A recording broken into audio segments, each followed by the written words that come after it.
Yes. I'm expecting you guys to literally be so good at fighting tooth and nail over this shit that I got popcorn and hot chocolate. Challenge accepted. I'm also even playing the old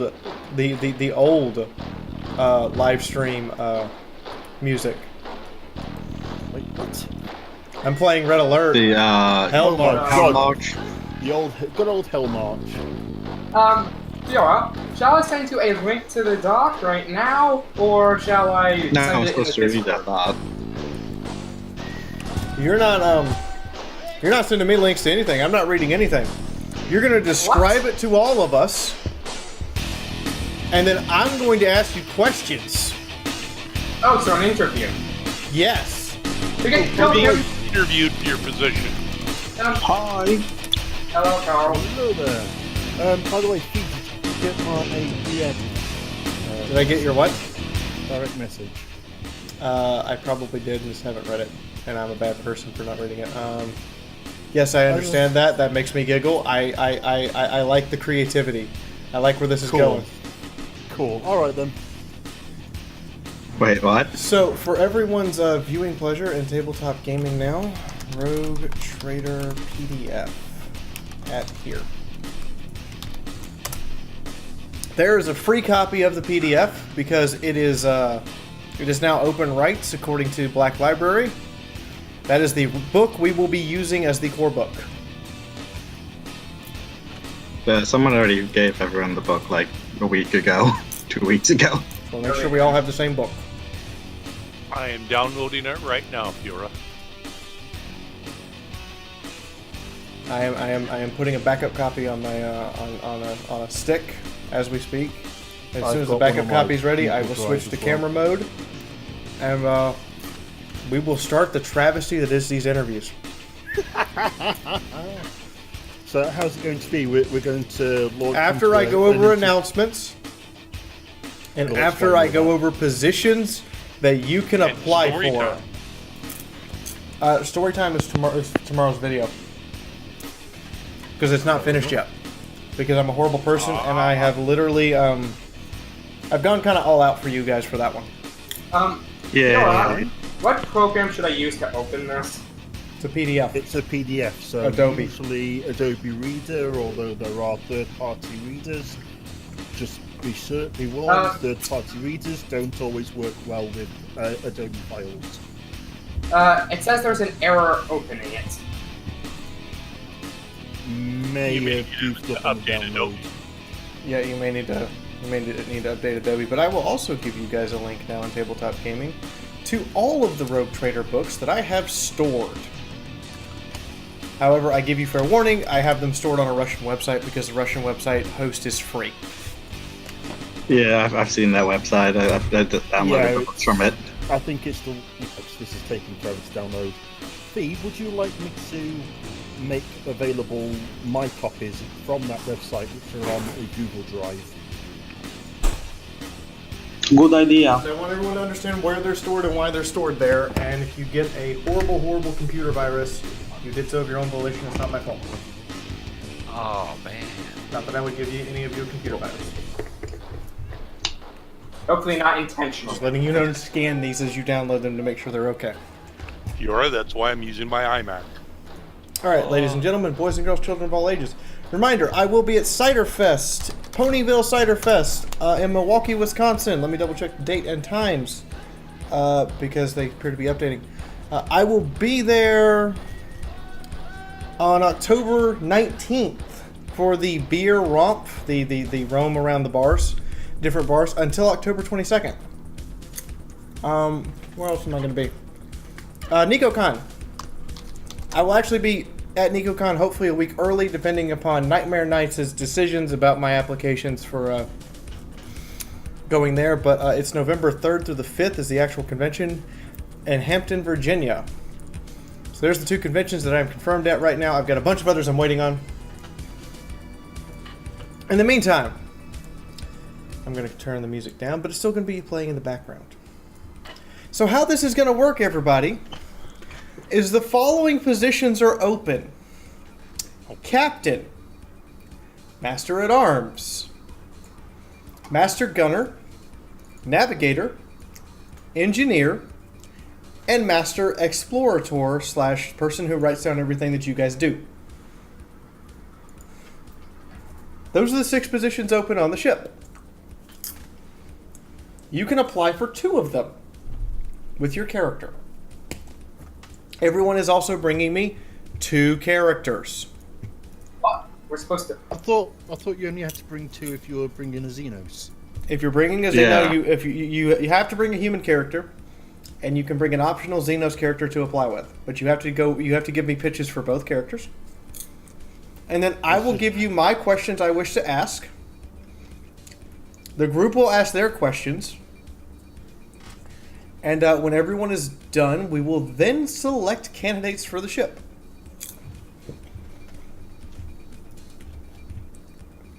So I do reserve final right to veto something outright from the ship. Fair warning. So what were the positions again? Captain, Master at Arms, Master Gunner, Navigator, Master Engineer, and Master Explorator / the person who also writes down everything you guys do. Wait, so no Seneschal? I was going to say, not the negotiator stroke guy that handles the intelligence for the team, for the ship. Hold on. Let me make sure that that's all the positions.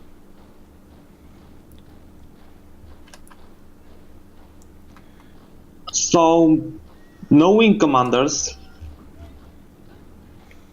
Your ship doesn't have fighters, so why would you have a wing commander? Okay, that's what I wanted to ask. Can we have 3 characters or only 2? You may only apply with 2, and one of them must be human. Okay.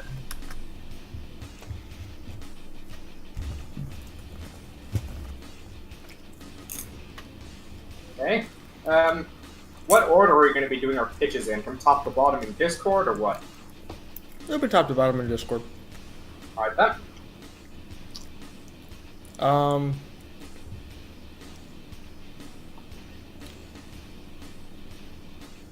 Yeah, there will be 7 positions. You're right. There has to be someone who negotiates and does the main trade deals, and they're also the person who actually owns the right to trade.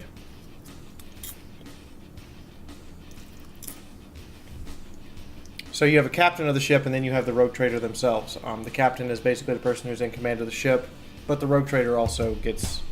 It's weird.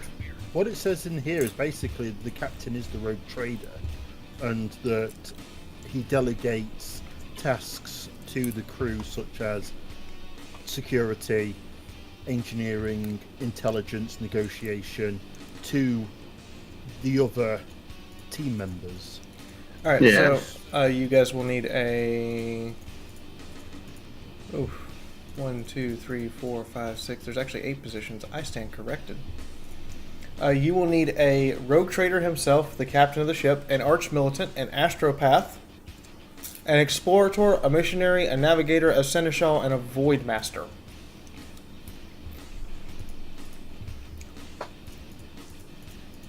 Let me get what each of these jobs are real quick for you guys. This is on page 40.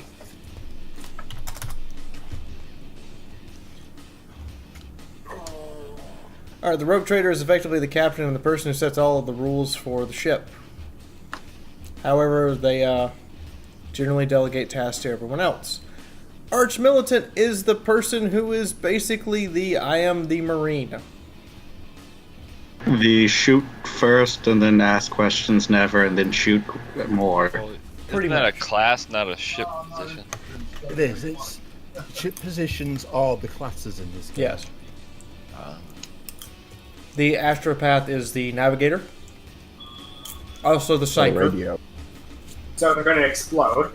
No, the astropath is the radio. The navigator is the navigator. The explorator is the person who has all of the scholarly knowledge and is also the person who, when you land on the planet, they're going to figure out where to go without getting you all killed. Question. no Master of Whispers, or we aren't that far in the ranks yet to actually have one? You're not that far in the ranks. Okay. The missionary is the priest. At this stage, Really? the I Seneschal couldn't is the tell. Master of Whispers. Missionary is also usually the medic. Press E to call for medic. I thought it was just the most boring of positions. Whereas the Whatever. astropath actually is the person driving the ship and providing us with the psyker element.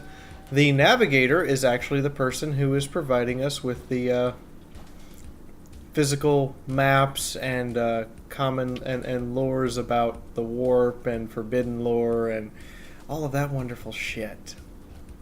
He's also the person. He's also the person who knows the diplomatic protocols.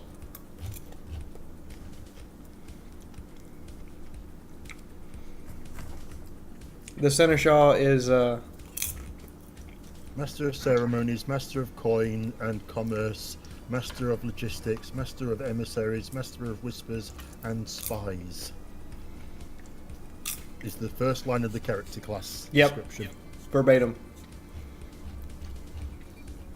He is the motherfucker who signs your paychecks. Because the rogue trader's too busy to do it himself, or too lazy. And the Voidmaster is the goddamn engineer.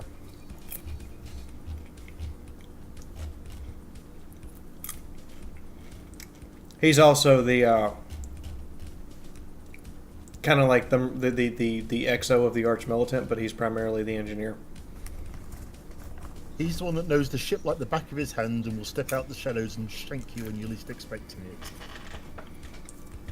Shank, shank. I do love the image for the Seneschal. It's just him rappelling down with a motherfucking quill in his mouth. It's like, bitch, I will kill you with this fucking feather. With his quill. I will kill you with my quill. The quill is mightier than the bolter. So, guys, that means I can only take 8 of you. Period. If you are not here today, before the end of the day, if you don't come in here and give me your character pitch, there's no... no is the answer until somebody dies. Zavad said he couldn't make it. He has a funeral. Yeah, Zavad said he'd got a family funeral or something like that. But he wanted to show. I guess he sent you his pitch email. That's what he says. But I can't ask him I'm away questions. for a funeral. Literally, higher power intervened. So someone pestered the boss senpai about the character I sent her in a DM here. Then he goes into something Latin. Yeah, but I can't ask him direct questions right now. I have a question. Can a Seneschal be an asshole? Yes, anyone can be an asshole. Okay. It's preferred you're not, probably, but you can be kind of the I am Rick of the ship. So, I'm Pickle Rick! let's get this atrocity started. Chaco, pitch me your human. My first one actually is the Pickle Rick of this. He's the Seneschal. Well, I'm joking, but he's the Seneschal. His full name, he is a feudal ruler, and his full name is Otto Lenez Gishkraft von Franz Fiedler III. Going all in with the name. Alrighty then. He also has 7 other brothers and sisters, all I gave names about just as long. Okay. I was bored and I literally made him with 4 different games. I composed lore of that. But he's not royalty, he's come from a burgher class, so not peasant, not noble, more of a mercantile family. Served for many years under that until, well, he crossed a rather high-ranking noble and ended up, well, kind of a death sentence on his goddamn head after pissing off the noble, so he's kind of looking for money to instead of not dying, to kill that motherfucker who wants him dead. And he figures no one has more money than an actual rogue trader. So why not work for one? Oh. Okay. So, your motivation is revenge. Mm-hmm. You're wanted. And how many star systems? Just the one? Just from the guy just the noble who wants him dead. So most likely it'd be mercenaries than. So you're police less coming out. wanted and more bountied. More bountied, yeah. Okay. Dead or alive?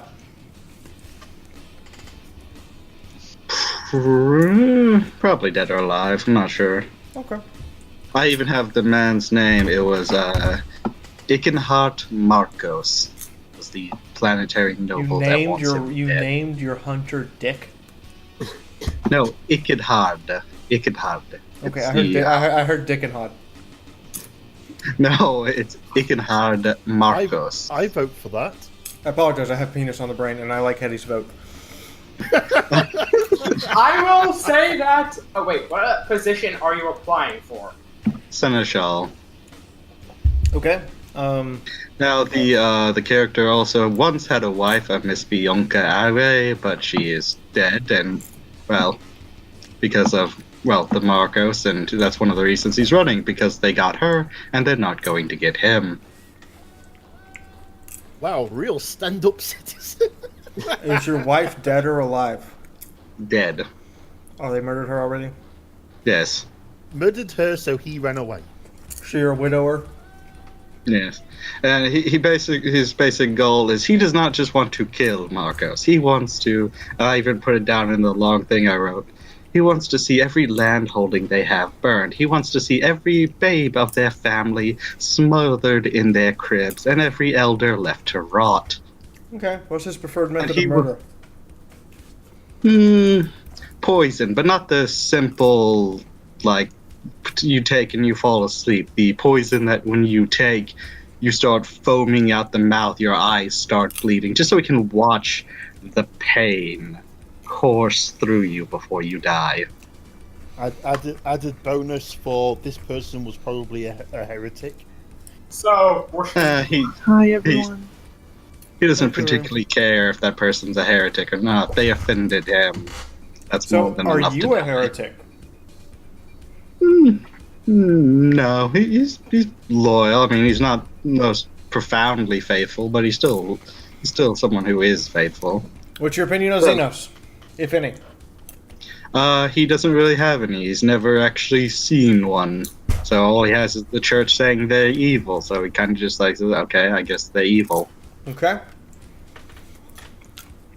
Why did you become a rogue trader? We could have done anything else to run away. Why did you jump on a ship? Mostly profit. Where else can I get enough resources So you're a to raise an sociopath. entire army? No. Where else can I get enough profit to go back to the world I want with an army and kill the man who did this? Okay. And then maybe I'll settle down somewhere and have a nice little venturi and drink wine till the end of my days. So does anybody else have a question for this first character? let's see. My next question would be: if he had to use a ranged weapon, what would be his preferred? Probably something solid projectile, just so you can watch, because a laser would it burns and stops them from bleeding to death. If you shoot them with something solid, they can bleed and let the life slowly drain out of them. So he's a blood for the blood god kind of guy. Not to mention, you can use a solid projectile to deliver a poison. True. Yeah, that too. Alright then. Yeah, that's my vote. My question would be, what lengths would you go to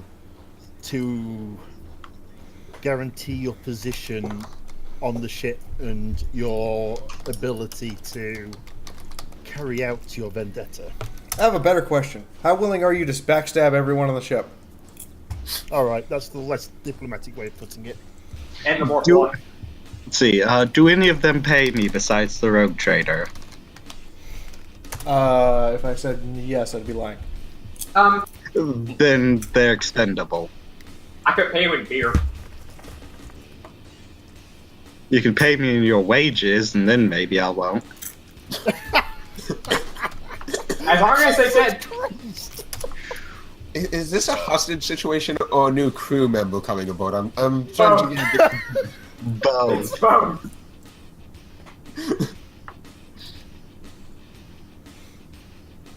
What the hell happened there, Fee? Don't ask. Don't ask. Okay. Just having some issues. I have a question. I have an answer. Or Jacko does. Can a character apply to 2 positions or only 1? I said you were applying for 2, so what's your second position, Jacko?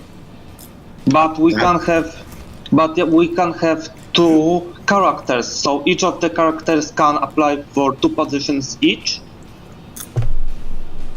Oh, my second. I also rolled conveniently for this one. This one would be an astropath. His name is Sybil Vell. He is an astropath, more of the, I think the technique's called the Void Frost. Those who, well, freeze motherfuckers to death from the pure darkness of the void. He enjoys killing things.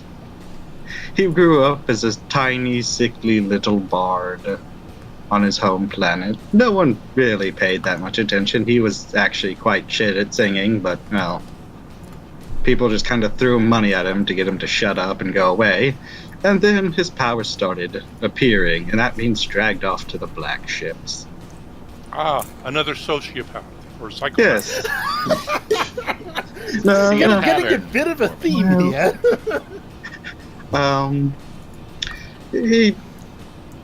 He barely survived his sanctioning as it was. He was just he barely made the cutoff of not being thrown to the engines or to the psychic flames that fuel the Emperor. He barely made the cutoff. And for a while he served as an astropath on just various ships until one of them was attacked by pirates. And, well, for the first time in his life, he had to defend himself with his powers. And when he started freezing people, feeling the life slip from their bodies as they slipped through his psychic grasp, oh, the feeling was invigorating. To feel to be able to snatch away that little bit of life, all the psychic potential that occurs in a living creature. So Dexter in Psyker form. Who freezes people to death, yes. Okay. Oh, and just as a joke, I put here, his only companion is a cyber eagle named By the Big way, Bird. everyone, guys in chat, you're allowed to ask questions. I'm opening the questions up to everybody. What do you do in your spare time?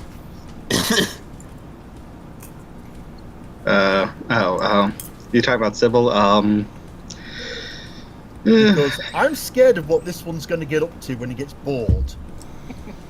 Oh, no. He is quite like how Fiaura said it, Dexter. He doesn't try to make it obvious he likes to kill people. He just does it when no one's looking. Then he'll mostly play around with...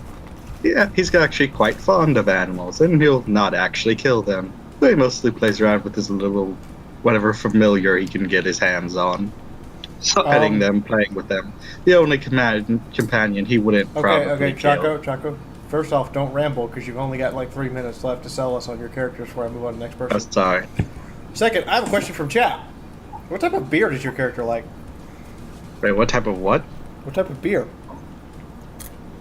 Beer. I think Sybil, since he has this diminished form, he'd be too much of a lightweight for beer.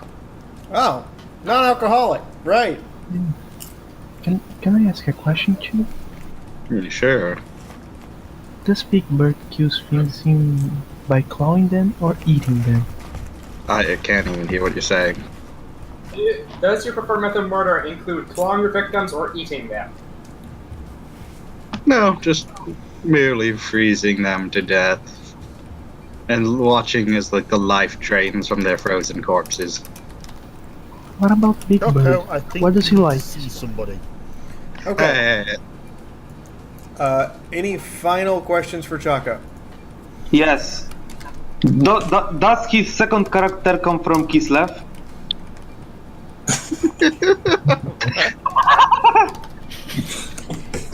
Space Two Kids psychos. Lab, for sure. Kurwa. Sure, he can be from Space Kislev. Kislev in space. No, Okay. actually, I have one of those. So, next person. Can I? Durgess is next. We're going in order on Discord. Unless you Oh, have to okay. leave immediately in the next 30 minutes. Okay. Durgess. Oh snap! All right. Well, I guess I'm applying for gunner / master at arms. Arch Militant. Yeah, arch militant. So Ivan 2.0. Kind of. Okay. Sell me. Person's name, at least that's what he goes by, his name, Shadow Pain. And he was once an able warrior soldier of the Empire until he was charged and wrongly convicted for murder of his wife. A few years passed since then. This has been incarcerated. And while being transferred to another prison off planet, he escaped the transport ship. And he went into hiding, and at first he wanted to reunite with his only son, but he knew that'd be impossible. But during his searching for his son, he found out that he had disappeared. So he eventually scrounged up and got a new identity, and did some odd jobs around between then. And then one day he heard a rumor that his son was taken by slavers and shipped somewhere in the Halo Stars region. So he decided to join a rogue trader ship, and start from the bottom. And immediately his captain recognized that he had military discipline and very professional, and was quickly recognized for his professionalism and expertise in security and tactical weapons control. Just 1 second here. I'm sensing a very Disney-esque theme in that everybody's wife is dead. you know, where's Goes- mommy? In the Graveland? That seems to be the ongoing theme. How did you know? Mine's How did you nothing know? like that. How did you know? How did you know? How did you know? This is weird. This All getting the wives weird. are dead. I literally have backstory for death of the mother. What the fuck? What the? God grief! God Do we damn it! all Okay. have mummy issues in this Not me. chat? Not mine! I have an excuse. I rolled on mine. I used the fucking Cyberpunk 2020 and rolled for everything. For like 4 different other things to roll log back. Not sufficient excuse because it's 20 times less than 40k. Actually, would it only be 20 times? Because 2020 is, 2. I'm also sensing another theme here, and Times that 20 is a everyone is 40. a convicted murderer. Not really. Not only. Really? No, Choco's. Neither of Choco's. Well, one of Choco's wasn't convicted of murder. One of them He is may as being well have hunted been. from an No, one of them is being hunted for pissing off a noble. The other is just a murderer. Chaco, And he's let never been convicted. Durgess talk. It's his turn. Alright, so Durgess, Alright. why in the godforsaken hell would I let you on this ship? Oh, because he is probably one of the best trained military you can find that will not ask any questions. I get a lot of those. What makes your training special? Because He escaped from a prison ship. Okay, that is special in and of itself, because if you manage to escape from a prison ship in space, what?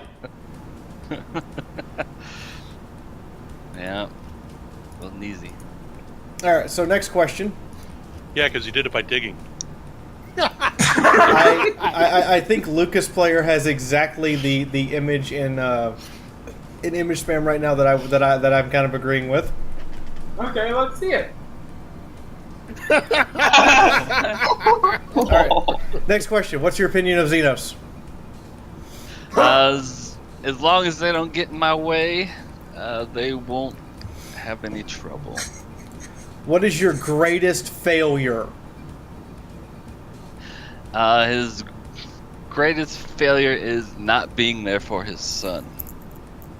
Oh, you have kids. That's a unique twist. He has kids. A son. Wait, that's scary. Durgis Is has he a dead? son. No, he has disappeared and has been taken. You believe So you have a long lost son. So we're pulling a Sid Meier's Pirates. a little bit. Okay. I can't wait. till Floor is someone pulls open. a Anybody guybrush else got a through question? Oh, Brutality wants to know what your preference of weaponry is. His preference is something close range. He'll usually go for like a type of bolter if he can. If not, he'll usually use some sort of sword. Okay. So sword and bolter. Got it. So commissar style. Get me closer so I can hit him with my sword. While riding in a tank. Yeah, or in this case, while riding on the bridge of a battleship. Get me closer, I want to hit them with my sword. Yep. But sir, it's void out there. Get me a spacesuit then. I want to hit them with my sword. Carrot Cadron wants to know how you would interrogate a human or a Xeno. Your choice. Oh, a human, I'd probably start, breaking some small appendages. Really? And for Xeno, I'd probably start cutting off appendages.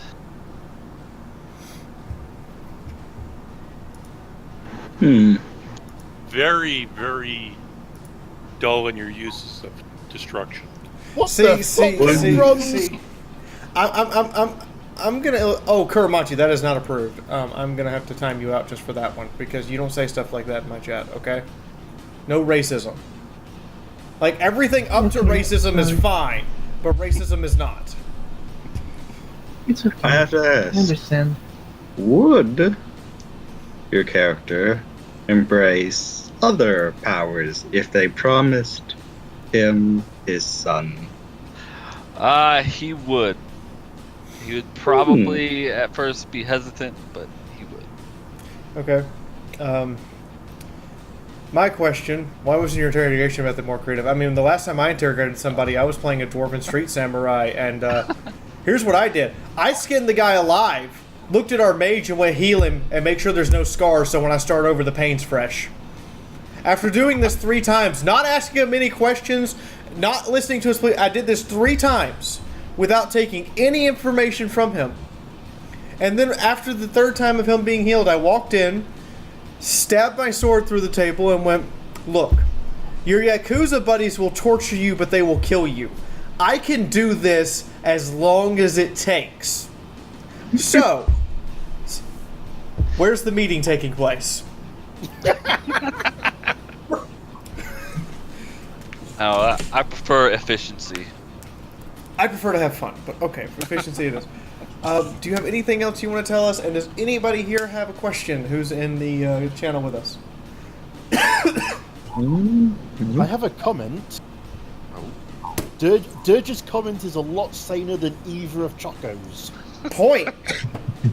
Carrot Cadron, we are setting up for Rogue Trader, and on Character Creation Day for new RPG, basically everyone comes in, there's only so many spots, and then we have to figure out who's getting the spots.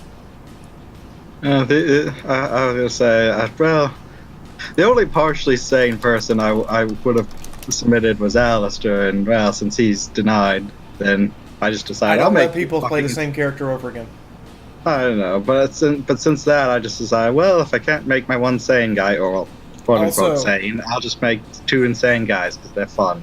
Everyone, Hitomi, or I know you're not ready to start, but do you want me to announce it at the end of stream? Yeah, go for it. Okay. So at the end of stream, guys, there will be a special announcement. But in the meantime, final questions for Durgis. Ready, go. Why does your character sound like such a Mary Sue?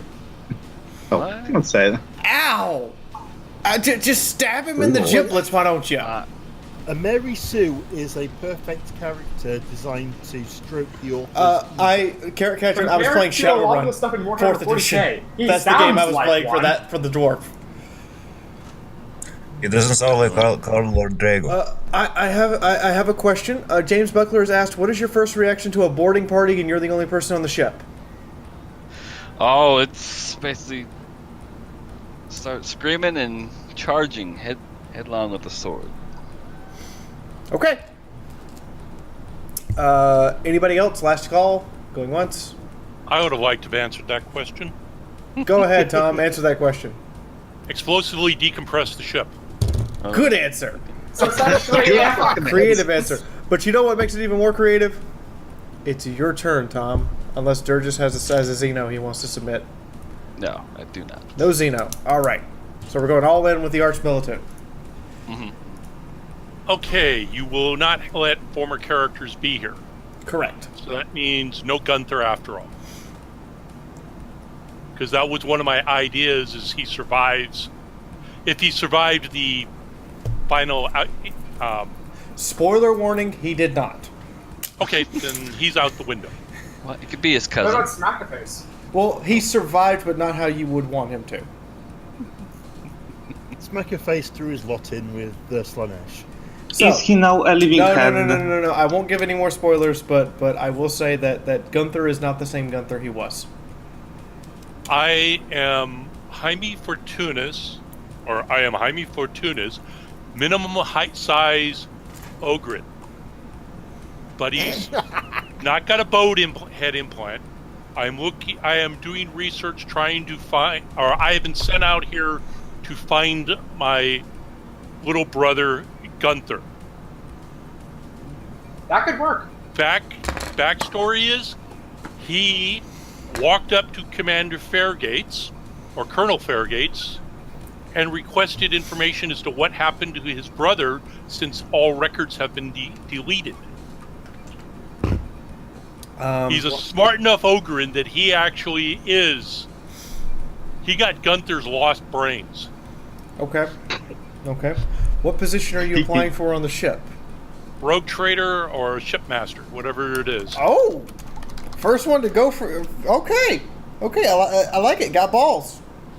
Well, he also had enough data, and Colonel Fairgates basically agreed with him that this isn't right because the Inquisition purged everybody in that unit's records. I mean, including the tech priest. Well, didn't purge, but made it where only a select group of people could access it. Yeah, basically, They've all disappeared for the most part. everything's classified. Covered it up, yeah. And he basically has, a few terabytes of data that he's going to release to the general public through outside sources if they don't let him know where his brother is. He was politely told, here, why don't you go and get this little ship and go way out there and leave us alone for a while till things calm down.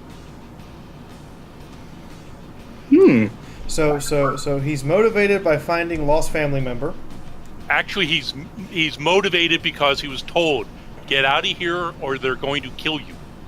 Okay, next question. But he does want to find his brother. Next question. So since you applied for Rogue Trader, how did you get a license of trade? Colonel Fairgates and the Inquisition arranged it so that they could just, here's the rogue license to trade, get away. Oddly enough, a Commissar Colonel has that kind of pull, so I could imagine that happening.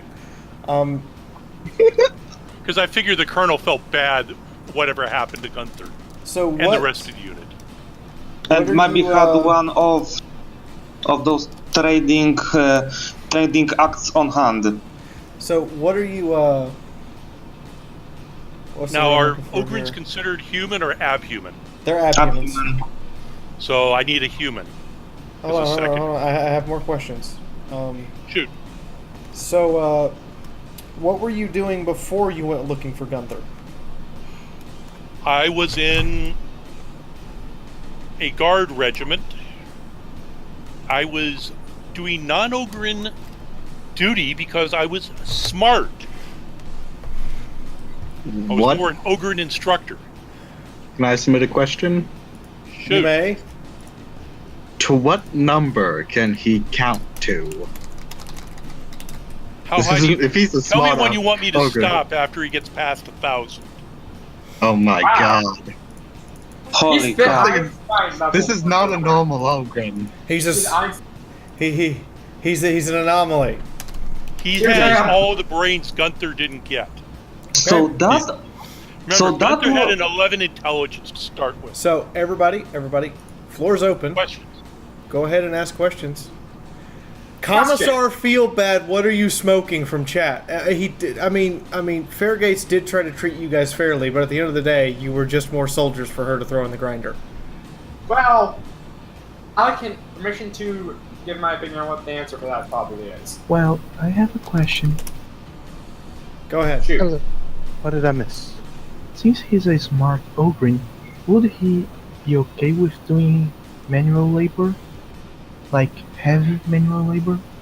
So are you a hands-on kind of captain where you get into the muck with the rest of your guys, or are you a hands-off captain who's like, do it, I don't care how it's done, and you leave and go drink your coffee? No, you got to lead by example. So you're like Kirk. When you show up to alien planet, the captain goes with the ground team, even though that's Yep. against every I regulation find some known very to. sexy alien and try and have sex with her. Sorry, suicidal. This is heresy. Oh my god, this is like Star Trek A TOS little 2.0. spoiler. My character may try and smack you over the head for that. I can't hear you, Kuro, between the over-talking and your soft voice. Okay, so Kuru. Well, a little spoiler. My character would want to smack you over the head for that. Good luck smacking an ogre around the back of the head over anything. He wouldn't Still even an ogre. notice. I have a question. Okay. Could Gunther and his brother be part of the legendary race of Grey Ogrins who's supposed to be good at something but we don't know what? As in intelligence? I cannot answer that question because I have no idea what you're talking about. I have not read much in the Rogue Trader Black Library stuff. Essentially, there are supposed to be like 16 different strains of Ogrins, and one of them is Grey Ogrins, who's supposed to be remarkable for something. We don't know what. Probably strengths. I don't know. What? I think that I can't might be answer getting a little deep into the lore for this group. While Yeah. there are some, Especially lore- me, because I know nothing about Rogue Trader. Yeah, while there are people here who are very deep into the lore, you've also got people like me who's kind of into the lore, and then a few people who kind of like the setting, and that's about as far as the knowledge goes. Like knowing what Sarah Huda are. Well, I read a few of the books, but not like some people like Hitomi and Chaco, who are just shy of worshipping them. I can tell you, I don't even know what fucking lore he's talking about. Okay. And I got fucking every Horus Heresy book right next to me, my bookshelf. Do we have I'm like, what any the fuck is other he talking about? questions in chat? All right. So next, so one question I have, as Rogue Trader, as the Rogue Trader, are you willing to do illicit commerce that is illegal? Yes. He's the Rogue Trader. He's the one who volunteered. Who's answering for me? I'm asking Tom. He would do minor illicit things. Okay. You asked me to do stuff that's So really bad or So I'm gonna ask drugs. Would you transport drugs? sure, I'm not using them. Weapons? I won't. How about now? Mark, you're live on stream. Go do that somewhere else. Gordon, shut up. So weapons? As long as it's not against Imperials. Heretical materials. No. Semi-heretical materials. No. People. No. Slaves. No. Actually, are they previously owned as slaves? Yes. Were they? Their property then? They are imperially granted indentured servants. Every ship has a slave stock. Tom's answering. Again, answer for me, and I'm just going to tell you to shut up. Can you guys hear me? Yes. Sorry. Okay. So he will transport stuff that is legal. Okay. He will do certain things that are illegal. That it's like, oh, I didn't know that. But he tries to keep it on the gray side of legal. Would you approve of anyone on your crew who had done illegal things in the past? Ask me to. As of the time you joined this crew, your past stops at that door. If it comes to the door and knocking, we'll defend you. If it hits you outside the ship, and we're as a group, we'll defend you. If you go into a bar and start a fight, good luck. I'm gonna ask another question. Does he have a problem with losing crew members because he has 24,000 under his command, give or take? 24,000? Thank you. Yeah. Do you have a problem sacrificing people? At times it's for the greater good. Okay. That sounded almost Tau. I offer up the table to anyone else to ask questions of our potential rogue trader, and Mark, you were hot micing so hard I could kick you. So, anyone else in chat or in the channel have a question for the potential rogue trader? I would have a thought. Would he be weaker than other Ogrins? Because normally Ogrins are balanced by incredibly strong but really dumb. Is he smarter than most but weaker than others? I don't know yet. He hasn't rolled up his stats. Kuru, you had one. Yes, if confronted about his faith, what would he do? Somebody please tell me what she's saying. I can't hear her. Are you... okay, let me try again. No, Kuru, it's my hearing. Oh, okay. Sorry. How deeply devoted to the Emperor are you? Ogrins, we have a almost childlike devotion to the Emperor. Okay, so near incorruptible. I've got a question if you guys can hear me. Go ahead.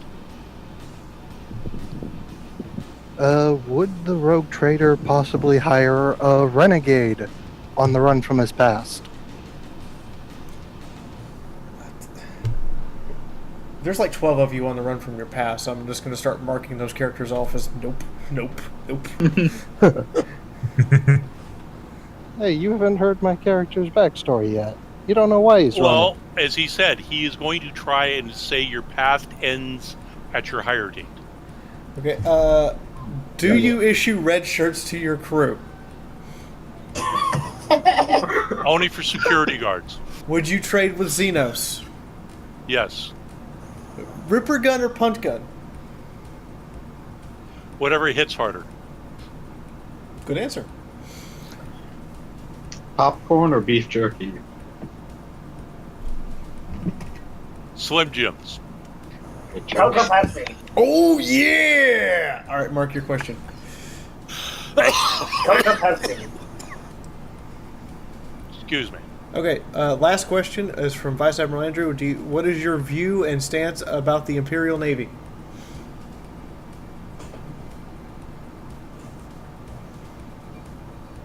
Doesn't have one because he doesn't interacted much with them. Awesome. Okay. Last call for questions for Com's first character. I hear nothing. Tom, do you have a second character? Can I put my I have, character? I was going to speak up. Yeah. now, so the Ogrin counts as a Xenos. Hey, tell me, what did you say? I was going to ask him, we know what he would do if he had to, but what would he want to do as a rogue trader? What he wants to do is go to different places, and he's a bit of a tech geek, so he can actually hack databases and such, and he's just trying to find more information about his brother.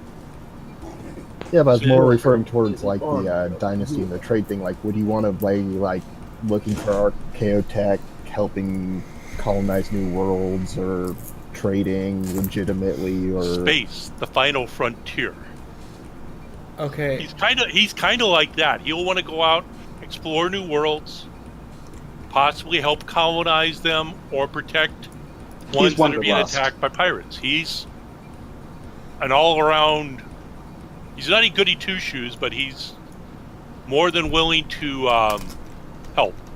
Okay, so I have to read this person's name off because, one, it's ridiculously hilarious, and second, they've subscribed to me. So, welcome to the Army of Fiaura, Sir Artichoke Darling Banford III. Wow. That's almost as long as my first character's name. They even have a That profile is picture. epic. I have one question to the Ogrin yet. Is he clumsy? Don't know. So the chat has a question. You can tell a lot about a person based upon what they drink, rum or whiskey.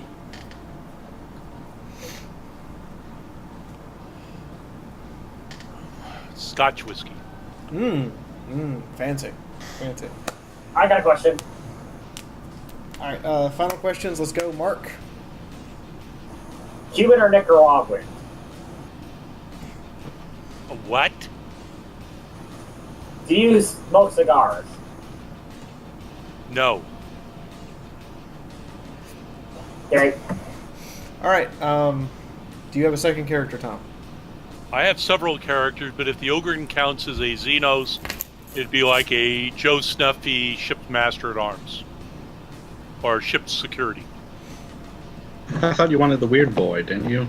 Oh, I did want that too. I'll take the submission of the weird boy, so that's the Xeno. What's the It's weird? either the weird boy, but I think somebody's already made a better pitch for. So you have a weird boy astropath? He was somebody who was going to go out looking, wanting to follow Smackaface. He's going to keep the mini-law going. So I was going to do a short, heavily bearded cannonball of a ship's engineer. So explain to me why on God's green earth and in the Emperor's bloody hellish testicles would someone allow your weird boy to be their astropath?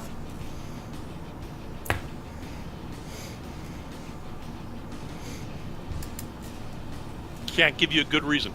Okay, that's actually a good answer. That's the best answer you could have given. Describe your weird boy.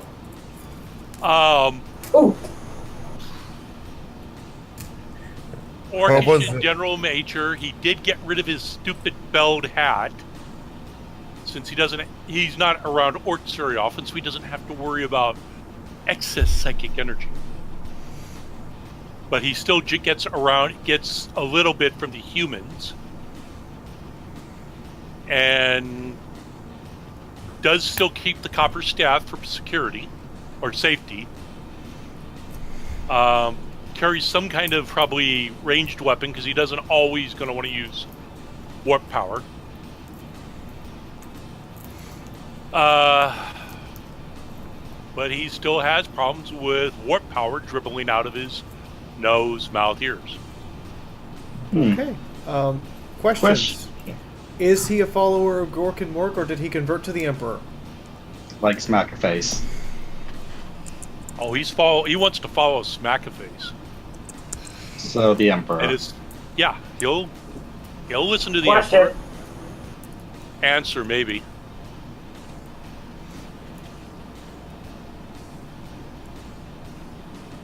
Okay, if you're gonna pipe up and say question, you can't go silent for 20 seconds. Sorry, I just wanted an answer. But could Smackaface? No, this is about Smackaface. But could he theoretically convert like entire populations of like millions of orcs to the Emperor? Potentially, maybe. Because that sounds terrifying. Like a wall of orcs that worship the Emperor. Von Holtz, there will be an RPG you can try out for because I know you have Sunday off. All right. I'm trying to think. Any other questions? I was going to go for the weird boy or a squat, but yeah, go ahead. What's his opinion of other Xenos other than humans? Orcs is orcs. He's the hardest. But, How does he feel about Eldar? Eldar tastes good in stew. How does he feel about Tau? With tomatoes. Not dealt with Tau. How does he feel about Chaos? Chaos make my head hurt. How does he feel about Space Marines? Hard humies. Okay. I'm keeping it simple. Why did he elect to join a human ship? Other than following Smackaface, what made him join this ship? They took him. Good answer! Surprisingly good answer. Okay. That's all my questions. Does anybody have any of theirs? Yes. Okay. Voidmaster is actually the one that that points the cars and is the lore guy about space. Yes. No. I didn't even understand the question. Voidmaster is the engineer. Oh, so it was the navigator. Yes. Oh. End of question. Anything from chat at all? I have a question wait. first, weird boy. All right, tell me first, and then Paul. How much would your weird boy try to orcify everyone around him? Only those that want it. Remember, Smackaface converted to the Emperor. I mean, he still liked orky things. Okay. Paul, you have And he does come with a supply of antifungal soap. Yay, the fungal soap. Paul, you had a question? In image spam I threw in a picture that has an orc's weird boy's head attached to the orc captain's power claw. I want to ask, if he dies, can you use his head like that? Post-mortem, maybe. He is a standard orc. He doesn't weird boy, but he doesn't have the big cap, because that was one of the things they used to denote them. So other orc boys could stay away. Okay. So just remove the cap. I have one question from chat. Two questions from chat. One, can you actually navigate? And two, how willing are you to start fights with other crew members in the event that someone doesn't like you? It's more of the crew members want to... shut up, Yapasaurus. It's more the crew want to start a fight with an orc. Okay. And I'm going to assume I won't start fights, but I won't finish. And can I navigate? If I apply for the position, I must be able to. Okay. Final call. I just thought that means an orc with a navigator gene. Those exist. God. How do you think the orcs get around? I thought they just kind of barreled into the warp and hoped they went to they got No, to where they they have were that. going. They have navigators. They have to have some general direction. Sometimes they don't go anywhere near where they want to go. God, I remember As they reading find that. a wall, they're happy. Okay. I'm just imagining the third eye on an orc. That'd be creepy. So to move us along, conversation closed on Tom. This is a reminder stream support on you guys. Please drop a tip if you can. I know we're just doing setup for next week, but figured I'd pitch it anyway. In the meantime, Gordon! Yes? Pitch me your human. Right. His name would be Lakshmi Sal. I would be applying for the engineering position. So Voidmaster. Yeah. Backstory-wise, he used to work on a dry dock before something happened involving him losing an arm. The mechanic just didn't give a shit, and because he fixed up a squat ship, since according to my back character's lore, the station he was on was near a squat planet. Out of a rule of honor, they made him an arm. Give me a second. It's going down. And the Mechanicus thought it was tech heresy because it didn't know where the arm came from. It took them to establish contact with that squat ship in order to stay the execution, and also the vouching from the rogue traders that took him. Okay.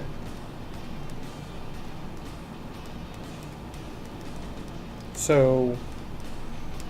Also, the main reason he'd be going into space is to taste all the exotic beers and alcohol that is out there. So he's an alcoholic? Yes. Did you just make Scotty from Star Trek? No, I was actually... No. No. Scotty's taste is much more refined. What I was actually trying to do is Rick and Morty. Oh god, he managed to go worse. We got too many Ricks. We got too many Ricks. Somebody's got to be Morty. I'll do it. I'm sure you Maybe will. all their Mortys died. You don't know. I have a Morty. All right. Questions, guys? Tell more about the arm. We brainstormed a lot about it. Well, the arm itself was built more as a utility than an actual weapon. It has a small welder on board, which with a bit of modification could work as a short-range flamer, but that's about it. So he's got a little vision torch on his... Yeah, basically. He's like, stand really close to me so I can burn you with my tiny welding torch. Okay, What would happen if he punched you with that? What makes you so special that out of all the engineers on the ship, you've been promoted to Voidmaster? The main reason I'd be able to do that is because whenever I get drunk, for some reason, the stuff seems to turn out a lot better than it should. He's half orc! Yes. Oh, God, Maybe. God. I'd say he has a bit of orc logic in there somewhere, but for some reason, whenever he gets drunk, whatever he's told to do turns out a lot better than it should. So, potentially an orc navigator and an orc... Oh my He's God. not an orc, he's human. But he's a navigator that requires alcohol input in order to I'm not give good a navigator. outputs. I'm an engineer. He's an engineer. He's an engineer that requires alcohol input to give good output. Sounds a lot like me. So is Bender. He's me. So I guess in the opposite of normally, since alcohol, if you do a consumption test, lowers intelligence, with him it just raises intelligence. Every time he gets drunk, he gets Depends smarter. on the beer, though. So he's part human, part orc, part squat. I thought he was more like part Bender. He's just Bender. No, he's human with a mechanical arm. I'm not looking further into that. I'm looking further into it. Alright then, ask away. Why in the hell would the Squats trust a citizen of the Imperium with any of their technology? He fixed up an engine of their ship that was about to go nuclear. I think he deserves it. Okay, that's a bad answer because Squats don't use engines that explode. I'm not that familiar with the old squat lore, so I apologize. Bam! Strike one. Okay, anybody have any other questions? Yes. Actually... If he is being yelled at to fix something, will he say, "I'm giving it all she's got, Captain"? Depends on how drunk he is. You mean, depending on how drunk he is, it might come out very slurred. I am officially giving an objection that the rule of the Scotty saying does not apply for whether or not I want you. That wasn't my idea for the character, but you guys are twisting it that way, so I guess. Question for Kuramachi. Okay. If said the phrase, beam me up, X character, how would he react? Well, Let's see. The average reaction would be, "Fuck you, I'll do it anyways." Well, I would assume the reaction would be, "I'm not into you because you don't have teleporters in 40K that work that way," and "beam me up" would be the equivalent of saying, "Come suck me off." It does go that way. But how would he feel if he would serve underneath a subhuman? If he's paying me and giving me beer, I could give less of a shit. What is your stance on the Imperial Creed? The hardest part about roasting a vegetable is putting the golden throne in the oven. Wow. Holy so pure heretical. I'm not heretical, but I'm trying. Well, yes, he does believe in the Emperor. He just doesn't think he's a god. Okay. It's essentially state rank. So you're a seditionist rather than a heretic. Yes. That's not much better. You do know that. I was going to Doesn't mean say, the Inquisition has to know. trying to get an Inquisitor to tell the difference would be rather difficult. Doesn't mean the Inquisitor has to know unless he asks. Okay. The Inquisitions, they're gonna find out anyways. Hell, they might just burn you because fuck it. How do you feel about other Xenos, Eldar, Orcs, and Tau? And Tyranids? Tyranids, I'm probably gonna boil you, turn you into a soup. Orcs, they make good beer. Eldar, their alcohol is weak as shit, and the other ones, I frankly don't care.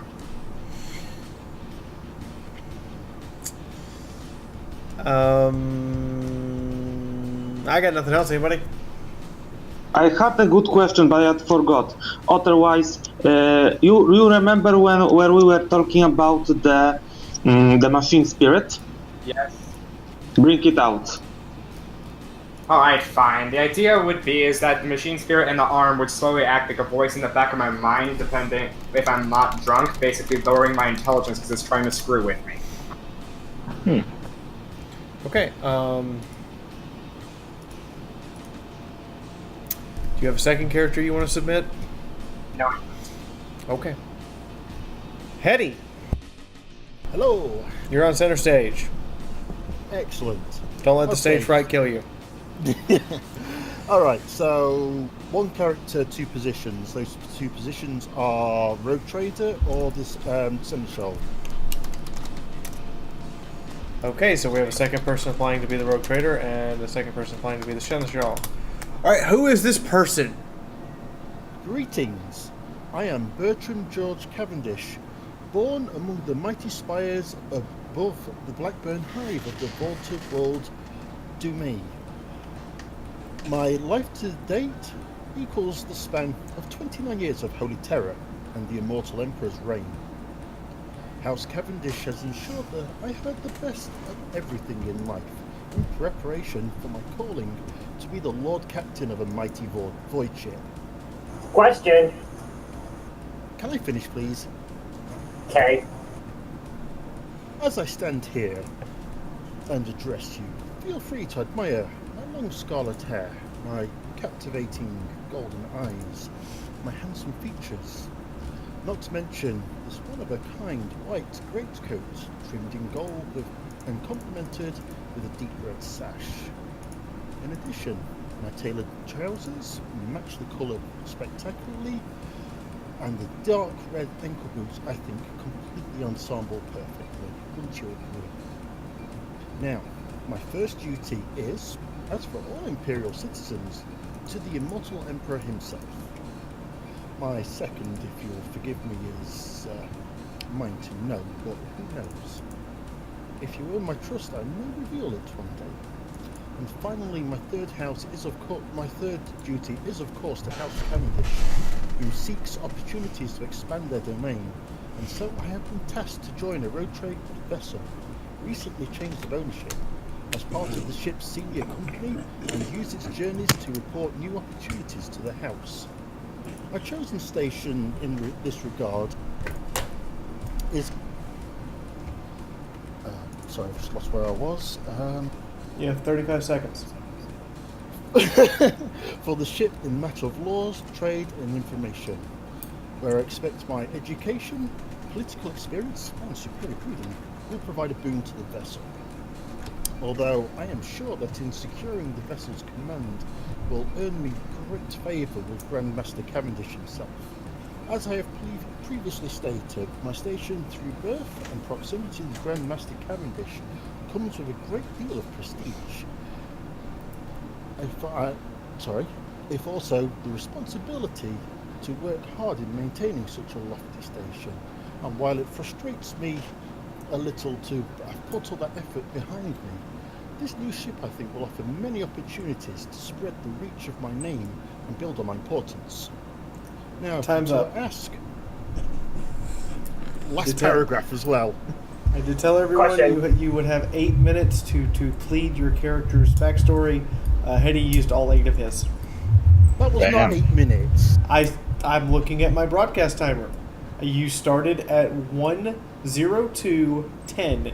It is now 1:10:30. Fair enough. Okay, questions? Is this character based off Cavendish from One Piece? No, the name was picked to be completely sort of buffoonish Britain, sort of beginning of World War I era, height of we are important fucks and you will pay attention. So what's the kind of extent, like his family, any important people in the Imperium? Like, is some man like, oh, he's a governor of this world, or blah blah blah? Like, what's his family, like the extent of their power and all that? Well, the family itself maintains holdings across many worlds, both inside Imperial space and on its fringes. Where the family's companies, shall we say, deal with the finer things in life for the upstanding Imperial citizen. Although some have questioned the legality of those goods, nobody's ever really shown too much interest. Now, in terms of this group, my character is a distant relative of Cutter from Dark Heresy.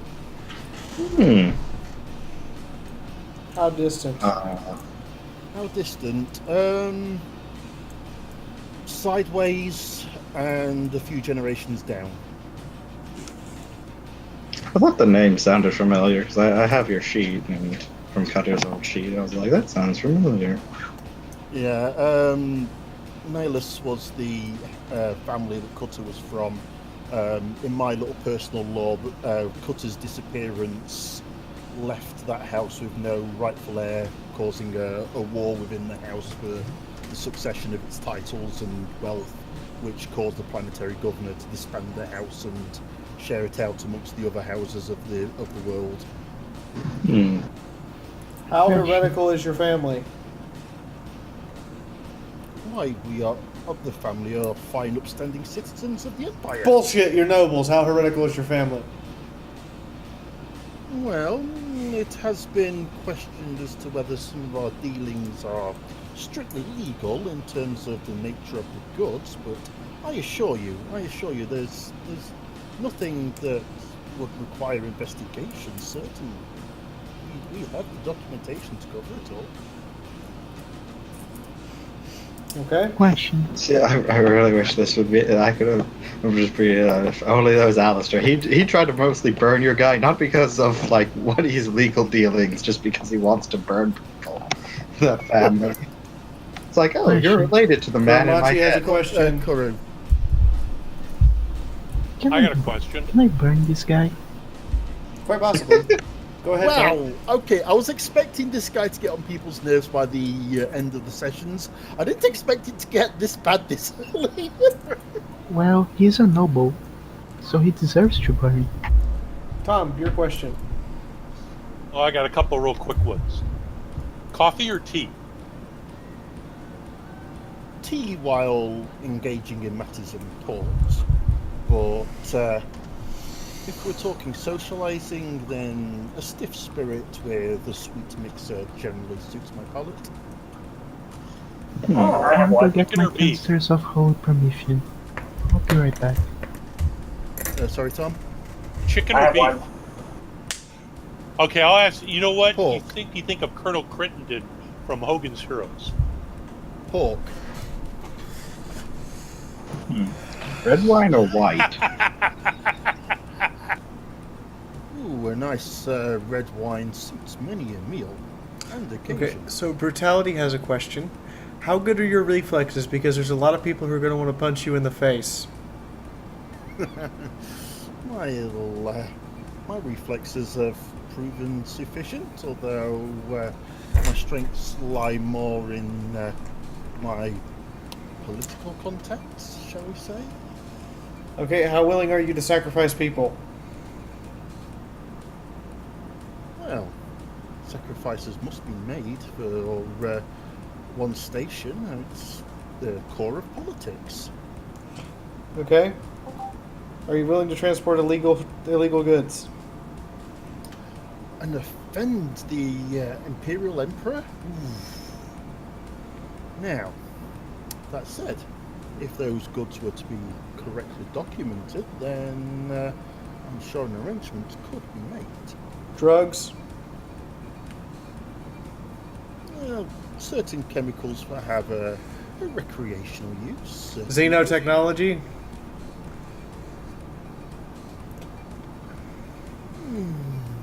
Well, that's... Xenotechnology is such a hard one to define sometimes. I mean, while Imperial technology certainly should be documented by the Mechanicum... Hang on, sorry. Oh. That sounded like a small child problem. Yes. No, that was... that was something getting caught in my throat problem. Oh. Oh no, he's dying. Someone save him. Okay. On the fringes of Imperial space, such documentation can be hard to find. Okay. Anybody else have any other questions for our potential rogue trader here? How wealthy is he by modern standards? Sorry, how well? How wealthy is he by modern standards? That was the question. But I'm guessing since it's a rogue trader, he's like Rothschild rich. Well, I am I am of one of the most powerful houses on my home world. He's Donald Trump. He's had 3 rogue traders shot out from under him. Okay. Second character, Hetty. 8 minutes. Go. No, that was the one character. Oh, so you That's brought the one character, 2 positions. You brought the rich kid. I brought the rich kid who's angling to either be the rogue trader or to be the seneschal. All right, Hitomi. All right, I got 2 characters, and of course, it's all going to be too ill-dear to get into the 8-minute time frame, so I'm going with the short version. All right, 8 minutes. Go. All right, first one, we have a man who was born named Amir Perry. He was a nomad on a hive world. His parent was a herder. His mother was a medic. He ended up wrapped up in a perfectly legitimate businessman group called the Shrouded Eagles, which got him involved in all sorts of graft, murder, theft, and other deeds. Eventually, he got picked up for petty larceny at the age of 8, and he had his right hand removed, something that has never been replaced, so he just has a stump where his right hand would be.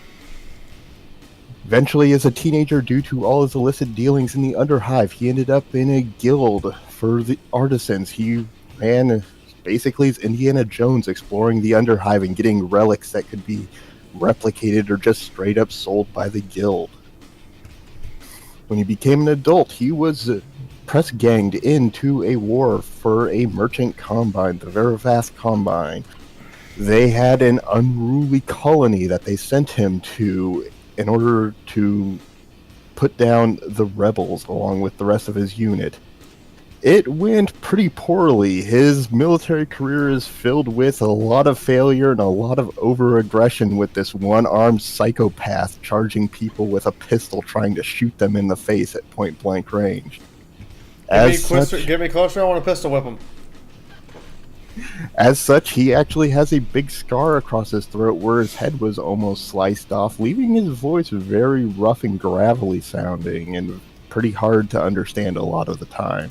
As well, he lost his left leg, which has been replaced by a very crude cybernetic that stomps and clanks and has a lot of exposed moving parts that needs to be taken care of regularly. Eventually, in the final battle of this rebellion, which the rebels did win, he thought he had saved the day by killing the rebel leader. But the rebel leader was a chaos cultist, and his honor guard was apparently ripshit pissed off over the fact that their leader died, rallied, and completely kicked the ass of the Merchant Combine's forces. In the aftermath of the war, he was basically blamed for everything because everyone saw him kill the leader, and that was the beginning of the end of the battle. Due to his failure, he was sentenced and sold as a slave, bought by a noblewoman in the House of Desiree. There he served as a slave for 10 years, where he was used as a simple piece of breeding meat, which made him spawn like 80 different bastard slave children at this point. Okay then. But he did eventually win the trust of the head of the household, the Lady Desiree, and was freed from his slavedom. He was given a position of authority in that household, which he immediately used to try to screw the Combine that sentenced him to slavery and the noble lady herself. He worked a lot of the records behind the scenes, set up a lot of rivals, set up a lot of in little wars between the nobles, and he was really kind of getting off on all the strife he was causing and all the risks, and knowing that he wouldn't be sentenced as a slave next time, he'd just be shot in the face if anyone discovered it, at best. Eventually, because of all the shit that he caused in the name of the House of Desiree, the House of Desiree was given a warrant of trade in order to just make them go away and stop being this problem in the sector. By the time they got the warrant of trade, Amer saw that as his way out of his shitty life as a former slave in general. He went and he confronted the lady of the house and point blank coldly shot her in the face. She didn't even see it coming. He dressed himself up, said that his name was Amer Desiree and that he is the long-lost brother of the former lady, taking the warrant of trade for himself to get the hell out of there. Okay, you have 2 minutes. Anything else? That's the short of it. If he's not going to be the captain, which I'm fine if he's not the captain, he is like an experienced archaeologist and trader, and he could do the business So you are side. applying for rogue trader / master explorer. Is that what I'm hearing? See, Hatomi is the explorer. If he does become the rogue trader, would he mind if Sybil called him Captain Stumpy? Oh, he'd see that as perfectly you're right. He wouldn't like it. I think everyone's going to call him Stumpy regardless of his position. Could we give him a hook? Well, I mean, if he's the rogue trader, then he could have the character shot for doing it. That's why he has to ask now, can he call him Captain Stumpy without being shot? Oh, you could, because he's very much of the mind due to how he came about that basically everyone looks out for themselves and they can all do what they can get away with. Okay, Captain Stumpy.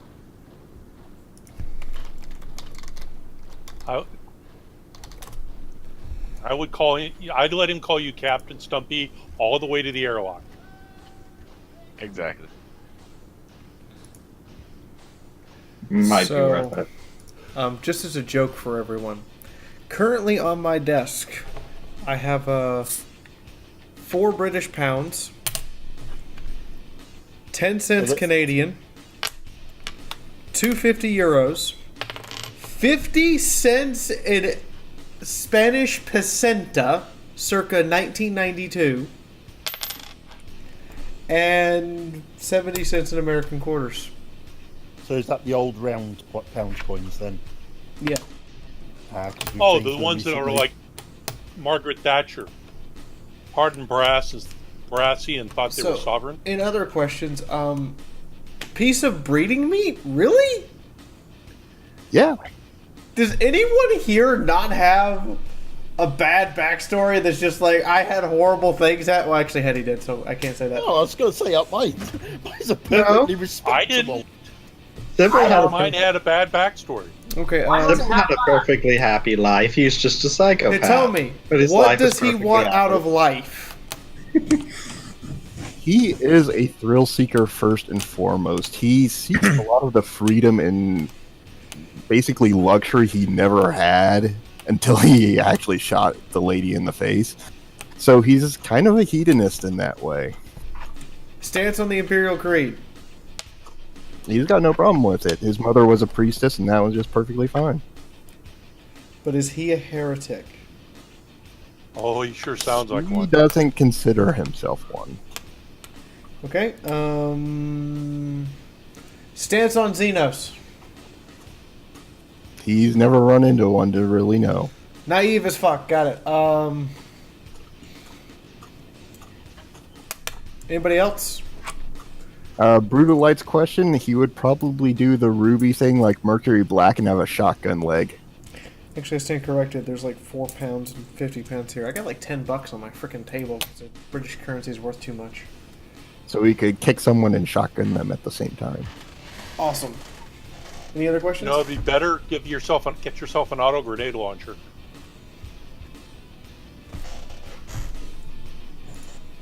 Since people have asked before what sort of weapon he would use, yeah, he uses a normal pistol. He usually uses like a revolver. He might use like a bolt revolver or like a plasma pistol if he gets the chance. Question is propped up. Would you be willing to have your prosthetic arm switched out for a chainsaw? Actually, that's for the prosthetic leg. Yeah. Yeah, I answered the prosthetic leg. For his arm, he's like, hasn't even thought about replacing it because it's been that way almost his entire life. So not even He'd kind of like stare at it and like, oh, I could put a cyber there. How about a pirate hook? But then he couldn't be Captain Stumpy. Then he'd just be Captain Hook, and Captain Hook sucks. He can be Captain Claw. We get him a Oak Power Claw. Okay. Then any we other could call him the questions? Craw. Going once. We need to move on. Going Oh, twice. favorite drink. Favorite drink. Favorite drink? He would probably be an Applejack. So like apple juice and whiskey? As in apple cider that's been jacked to be more like a brandy. Ah. Okay. For my other character, I have a bondage Eldar. All right. What positions are the bondage Eldar applying for? Oh god, Dark Eldar. He's gonna be the ship pilot. We actually have a navigator. Okay. Oh. I'm all ears for this one. I think 8 he means minutes, more go. like Master. All right. She was born from the witch cult. Her mother was one of the witches, but she died shortly after childbirth in that very Disney fashion that most of the crew has. She was adopted by her aunt, who was a somewhat of a dark Eldar noble living on a backwater world that's very rainy and bleak and kind of shitty all around. As she grew old, she ended up meeting a strange humanoid Xenos, a lizard-type man, which she didn't really know anything about, but in her own little hedonistic, twisted Eldar way, she ended up in a big romance with him, and actually ended up married to him and living together for, well, the rest of his sad life, which wasn't very much compared to the lifespan of an Eldar. It's still very much a childhood fling for her. As she grew to an adulthood, though, she did stumble across a webway portal that she stepped into, it misfired, and it threw her off into an Imperial world. This Imperial world was a feudal world that was very primitive and backwards, and no one there had actually seen an Eldar, so considering she looked mostly human, no one really knew what the hell to make of her. She actually made her life as a bandit in the feudal world, becoming a highwayman and getting her own little gang running together and terrorizing the countryside in the sort of depraved, evil, psychotic acts that only a Dark Eldar can dream of. Continue? Roger Paul. Eventually, she ended up facing the wrong end of Imperial justice as a death cult came for her and sent a death cult assassin who managed to kill most of her gang, and there was a very long, drawn-out duel where she kind of ended up with a grudging professional respect with this assassin before escaping. They clashed several more times over the years. Eventually, she's cornered and pinned down and captured by the assassin with the help of the Inquisition. The Inquisitor was a heretical, terrible, Xanthian sort of person who took her aboard and wanted to study her and put her to use. In the course of being put to use, she ended up learning a lot about the Imperial Void ship that she was imprisoned on, and ended up serving as part of the Inquisitor's retinue. As such, he ended up highly experienced. He ended up fighting some of the worst scum in the galaxy, and eventually, when the Inquisitor died, or she got the chance, she escaped as fast as possible because she was kind of tired of all the shit that she was going through, and kind of the limit on her fun that was being inflicted as part of the Inquisition. Okay, when you say being used, I mean, it's a bondage Eldar, so my first thought was, what do you mean by that? Nothing really Slaneshi, I just mean like surgical Aww. experimentation and interrogation and sort of that like, Stuff oh well, that's gonna make you more fucked up in the head than you already were. Got it. So stuff that's not fun. So yeah, things like, let's see if this poison works on an Eldar. why in the blood-soaked Protestant hell that is the Emperor's left gonad would we allow you on a rogue trader ship? Well, she's been actually living and working among humans longer than she ever was among the Dark Eldar, so she's not that twisted by Dark Eldar standards. She does actually have more of an Imperial culture to her than a Dark Eldar one. As well, she is far from home because she has no idea where the webway portal threw her. It totally isn't working, and it's kind of one of those things where she has to get along with things. As for why you would actually want her along, well, she is an Eldar, which makes her basically more deadly in a lot of ways than most humans are. Which is both How reason two and heretical reason not. are you on a scale of 1 to Slanesh's personal cum dumpster? 7.5, 8. Okay. So Nargos dildos. Okay. Any questions from anybody else? I actually Why have should I not kill that bondage elder? What was that, Karuk? Why should they not kill you immediately? Well, she was branded as part of the Inquisition, so there's something that kind of says if you kill her, you might piss off an Inquisitor somewhere, and even rogue traders don't necessarily like pissing off the Inquisition. But outside in the Cronus Expanse, that law You're gonna doesn't put apply some to them. fire on her. Needs more fire. I mean, a rogue trader is technically outside of the Imperium, but an Inquisitor can bring enough hell that even most rogue traders will say, I really don't want to fuck with the Inquisition. What questions? This is more trouble than it's worth. What weapon would you use for close combat? And how much do you value the lives of your other crewmates? She would use a witch knife for close combat. She likes to make it nice and slow and really draw out the suffering to drink it in and keep her youth and vitality. As for her crewmates, well, she likes to keep them alive because their own suffering helps feed her and stave off she who thirsts. God, you sound like if Queen Quake became an Eldar. That reminds me, would you even, besides maybe a blade, you wouldn't have many Eldar weapons, especially if you couldn't find your way back to Kamarag. Does she use human weapons? She uses them when she has to, but she prefers not to because they are clumsy, crude, pathetic little weapons. I have a question. Yes, Chuck. Carol. Actually, is she very fast by Dark Eldar standards? Is she what? Very fast, like fast moving. Every Eldar is pretty fast, but is she exceptionally fast or just as every Eldar? I haven't worked out necessarily mechanics for her, but Dark Eldar, she's going to be basically 3 Super times ninja. fast as most humans. Okay. All right. Anything you want to add, Hitomi, or any final questions, guys? I guess since it's been a theme, favorite drink. Well, she would need to find a Komara wine. That human drink just doesn't work for her. It's like drinking water. It's pathetic. So she wants basically a drink that's, well, you taste it, your liver's probably going to shut down. Okay. Well, I mean, Eldar physiology, human stuff doesn't really work on them. Human booze just wouldn't really normally have an effect. Okay.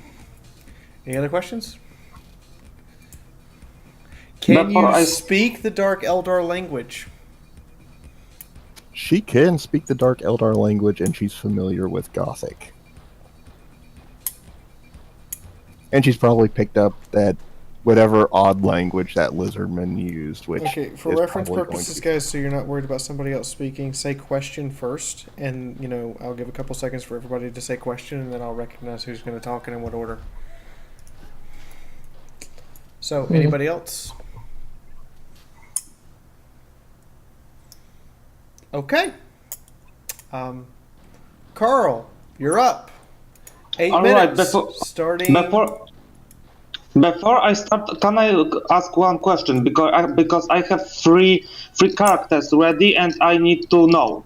Do you have anything against characters with Halo devices implanted in them? I'm not going to answer that question. You need to submit 2 characters, 1 human and one Xeno. All right. So I first go with Xeno. All right. So actually, he is a Gene Stealer hybrid from a cult that. What position are you applying for first?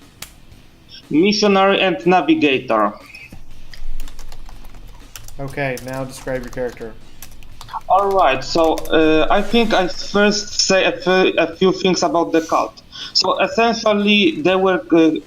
Partially conscripted, but partially they were taken as ratings into the ship when it was a couple hundred years ago, refilling their ranks, and they kind of sneak out into the ratings and kind of started growing a cult. But the ship was seeing a bit of action, so they decided to stay low. They were actually 3rd and 4th generation, so they were looking human and almost human, and they decided to kill off children that showed signs of mutation and tyrannic signs of any kind, and they kind of grown over the years. They almost had the numbers to stage a rebellion. They had and about 2 generations before the game starts, they had like almost 50% of the ratings were the cultists, but they were squashed before they could really do anything, and their leader was kind of beat almost to death and indoctrinated by the captain. They were decided to be kept. Because the captains always kind of knew that the Gene Stealers were on the ship. They took them for some sort of developing up humans for at the beginning, but later they when they discovered them, they discovered also that they could work much more. And in worse conditions than normal humans, so they decided to keep the population in check in around 15 to 35% of the total ratings numbers, and they were kind of kept as very reliable workforce. And here comes Karl Nasciturus Kagan. who was actually staged to be born as Magos. It didn't quite work because they had actually a psyker on the ship, a female psyker, and the captain kinda let the gene stealers have a way with her. She died at childbirth, and Karl was born. And actually he was automatically taken from the cult and given to the ship's veteran missionary, who was the ship's confessor. And well, Brother Grigory Rasputin was a very pedophilic man. He was a drunkard, but he was told to give the boy an education, and kinda Karl doesn't even know he is a gene stealer, yet alone doesn't know why the ratings he sometimes sees that also don't have her kinda listen to every word he says. And the Imperial Creed was literally hammered into his head and into his ass, if you know what I mean, and into his back, because drunken priest he was the prime model of humanity he actually knew of, and was presented as a war veteran, and he actually learned a lot about demons and a lot of things that the priest actually told him from his 30 seconds. Oh God. So after the priest died, Karl became the next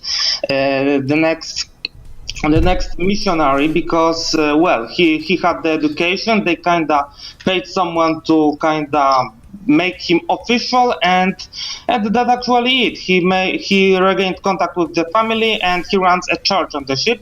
Doesn't know why the ratings kinda revere him as a god, and he kinda made the cult officially imperial monks that roll the machinery under the deck, and that's actually it.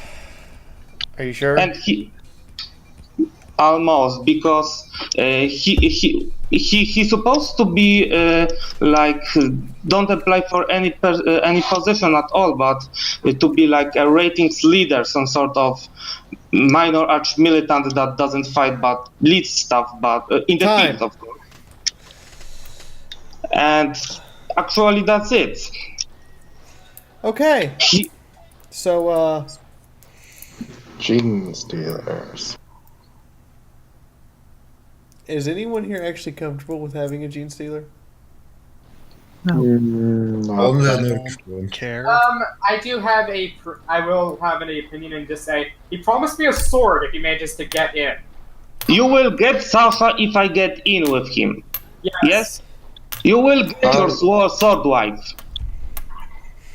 A gene stealer, even if it is like a hybrid, its very intention as a gene stealer hybrid is to cause destruction and disarray among the Imperium. For it to be working with one, that like, whether you know you're a doesn't gene really stealer or make not, sense. your intention is to serve, to the hive prepare the way mind. for the High Fleet. In a way, yes. But for now, he just believes in the Emperor. He doesn't have any connection to the hive mind. It's not really clear if he could, like, resist to a certain degree. You can't. Okay, so he can't. He is a ticking bomb. Unless you're a psyker, you can't resist. It's automatic. You just fail.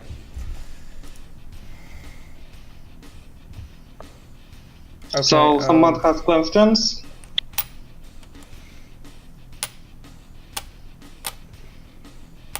I honestly don't have any to ask. I'm going to let everybody else ask the questions. I don't want to ask anything. I got nothing to ask. I just don't think it fits or work well. Question. Yes. What is your character's favorite type of alcoholic beverage? Anything that ever so fruit. He grew up with seclusion with a pedophile priest. He doesn't if he even gets to alcohol, he would be glad that it actually was made from real fruit. So Okay, I'd say some kind of whiskey with apple juice. Okay. Any other questions, chat or otherwise? Okay. Do you have a second character you wish to submit? And this one Yes. must be an actual human. Yes, I have a human. Okay. What position of ship? So, Arch-Militant and Explorator. So, essentially, he is a winged hussar in space. He's what? A winged hussar in space. Alright, so... starting.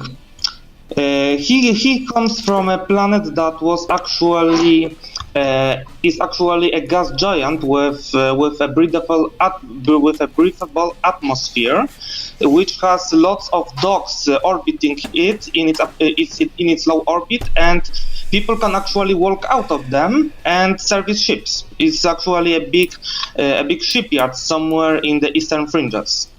They actually have a grudge because they know of the Tau Empire that is a few sectors away, and they actually had a Sept fleet once dropped on them, and they had a small war. And they kind of now in a cold war where they're preparing for the next sphere expansion, which would really mean that they would get like attacked. Okay. And actually, it's a pretty normal shipyard, besides the fact that the locals have a very deep fascination with birds and actually sometimes implant actual bird wings to them, just like the hermine. So this character seems a lot less felt out than the other one. Actually, I have a bit of read about him, but written. But actually, he is called Karel Zakoralewski, the Scarlet Sky Terror. His father owned a few fighter shipyards, so no shipyards, docking yards, so repairing, refueling, so this kind of stuff. And as the sole son, Karel was to carry the legacy, but actually he discovered that he was a quite good flyer with a servicing ship, and when he grew up, he kind of stole some money, sneaked away. He was actually a member of the local nobility, the Schlecht. It's kind of a higher middle class, and he kind of got some money to put together a fighter squadron, and kind of started flying around the sector, made some fame, but overly it's just a few of high-end fighters, a few, and most are just scrap that kind of flies. He kind of got some reputations, but in the end his whole squadron almost died, and now he kind of has he doesn't have anything because he lost everything, but he has the reputation that could make him kind of a good void fighter and the explorer, because he kind of read about this stuff, I don't know if there is more to add. Okay. So what I heard was the first half of Top Gun with a winged hussar. Not really. He doesn't have the wings implant yet, because kind of the local law says that he has. That's what I heard. I kind of want to go get something to drink. Locals sometimes do that, but they need permission from his father, which he doesn't. So he technically thought. No. What I heard. Okay. What I heard was Winged Hussark Knight meets the first half of Top Gun up to the point where Goose dies.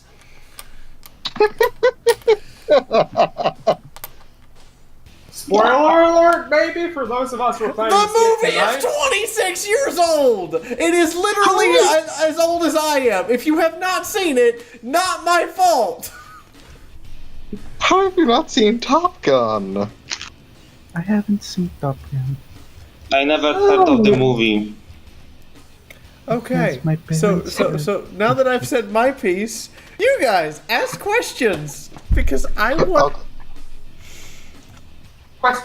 Not a question, but I have to say, all of you haven't watched fucking Top Gun. Go watch fucking Top Gun. That is your homework assignment. Dax is gonna come in here and tell us we need Jesus. This will be the first time I will ever do my homework in my life. Somebody's Gordon, you spoke up with question. How many idle veins are in the wings? They actually attached by cybernetic implants. They actually don't touch the skin, so I don't know. Okay, They actually, so for everybody else, by the way, I've turned Kuramachi up to 160% now so that I can hear Kuramachi. Yay. Question from chat, preference of weaponry. And also the generic question, preferred alcohol. Preferred alcohol? Definitively Jack Daniels with apple juice. It's actually, I have a question from real life friends who actually watch the stream.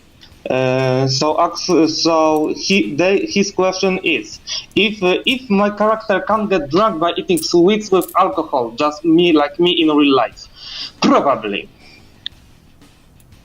All right. What are next questions? What is your view on people who live on planets?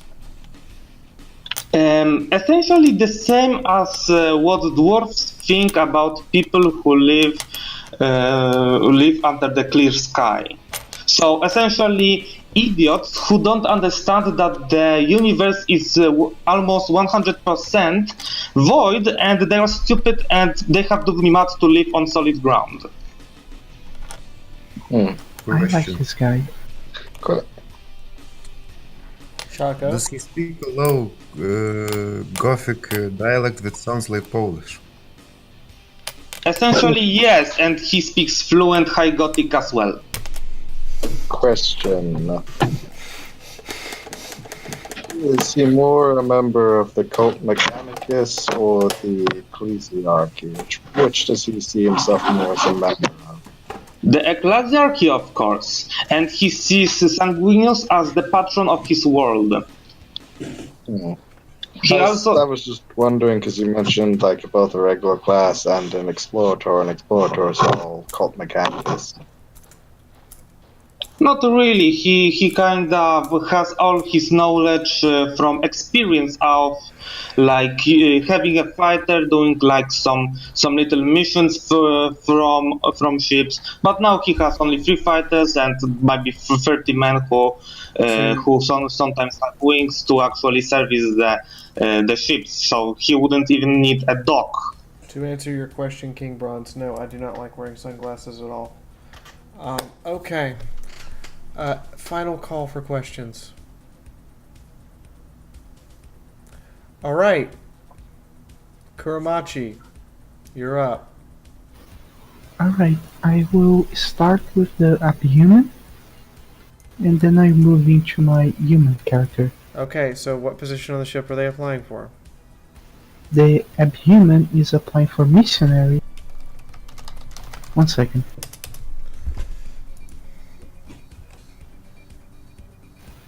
The Abhuman is applying for Missionary, while the human is applying for Pilot. Or, why, she wants to pilot the ship, basically. Okay. The Abhuman, Marcella von Erbst, is a Felinid Abhuman that was born on the Ecclesiarchy world, and her backstory is as follows. Let me open up.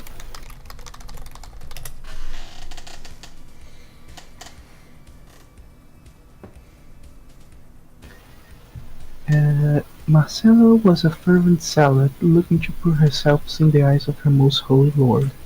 She was exorcised for the sin of being a felonied abhuman even before she could walk by herself. However, her fervent devotion to the Imperial Creed earned her a place among the Ecclesiarchy.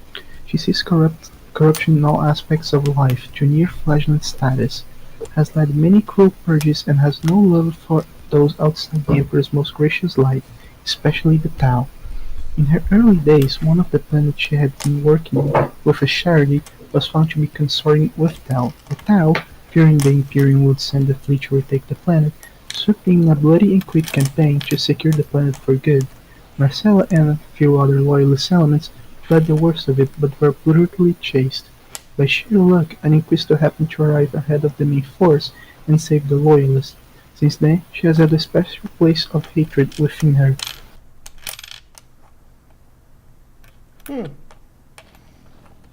Simple and to the point. The human character is Augusta. Basically just Augusta. I haven't thought of a surname for her yet. She was a captain of a light cruiser in the Imperial Navy. However, due to a failure in an interception mission, her political enemies tried to get her kicked and imprisoned for heresy, basically, some sort of it. And they gave her the choice of either getting out of the Imperial Navy and settling down, or going arrested and probably executed by the Inquisition. She chose to get out to save her life, and now she's looking for a job with someone, and the Rogue Trader seems like the best choice for her. So what I heard here is we have a priest who is like the angry cat girl from every anime who nobody takes seriously.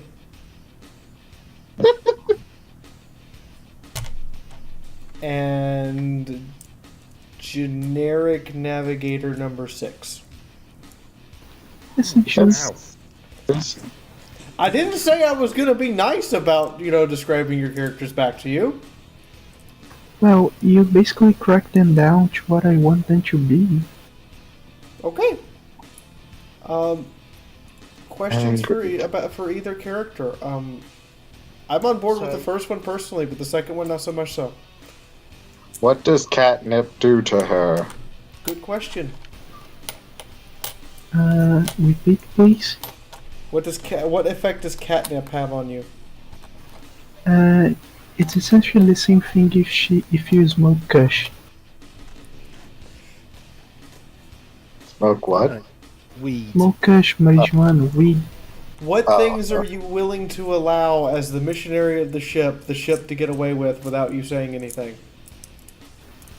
Everything that furthers the Emperor's cause. Even if it deals with Xenos? Except the Tau. So she's a means justify or end justifies the means. So do we have a missionary who's a female version of Kitten? Yeah, maybe. Oh, and she doesn't drink any alcoholic beverages, unless it's Promethean. Wait, she drinks Promethean? She drinks Promethean like water. She drinks flamethrower fuel? Yes. You know you just said she drinks petrol like it's water. Yes. I'm It's in. not exactly the healthiest person I should. If anything else comes up, I plead the fifth. Anybody else have a question? There's another. So, is her weapon a Zippo lighter? So she exhales the Promethean vapors from her mouth and lights it with the Zippo? No. Her weapon is what happens if you give a normal human a big ass Crucius Arcanum and tells them to smash. Question. Say. Does she like having her ears scratched? Depends on who you are. Question. Will you Say be the it? one to explain why we need an extra container of promethium? Yes. Okay, good. I am not Question. asking that. Or answering that, I mean, sorry. You know Question. what, Brutal? Everything Say. I've ever seen players do is never canon, so... How the hell did she become a priest or whatever? Because her devotion to the Imperial Creed was so great that she impressed her superiors. Essentially, she is uncorruptible by chaos.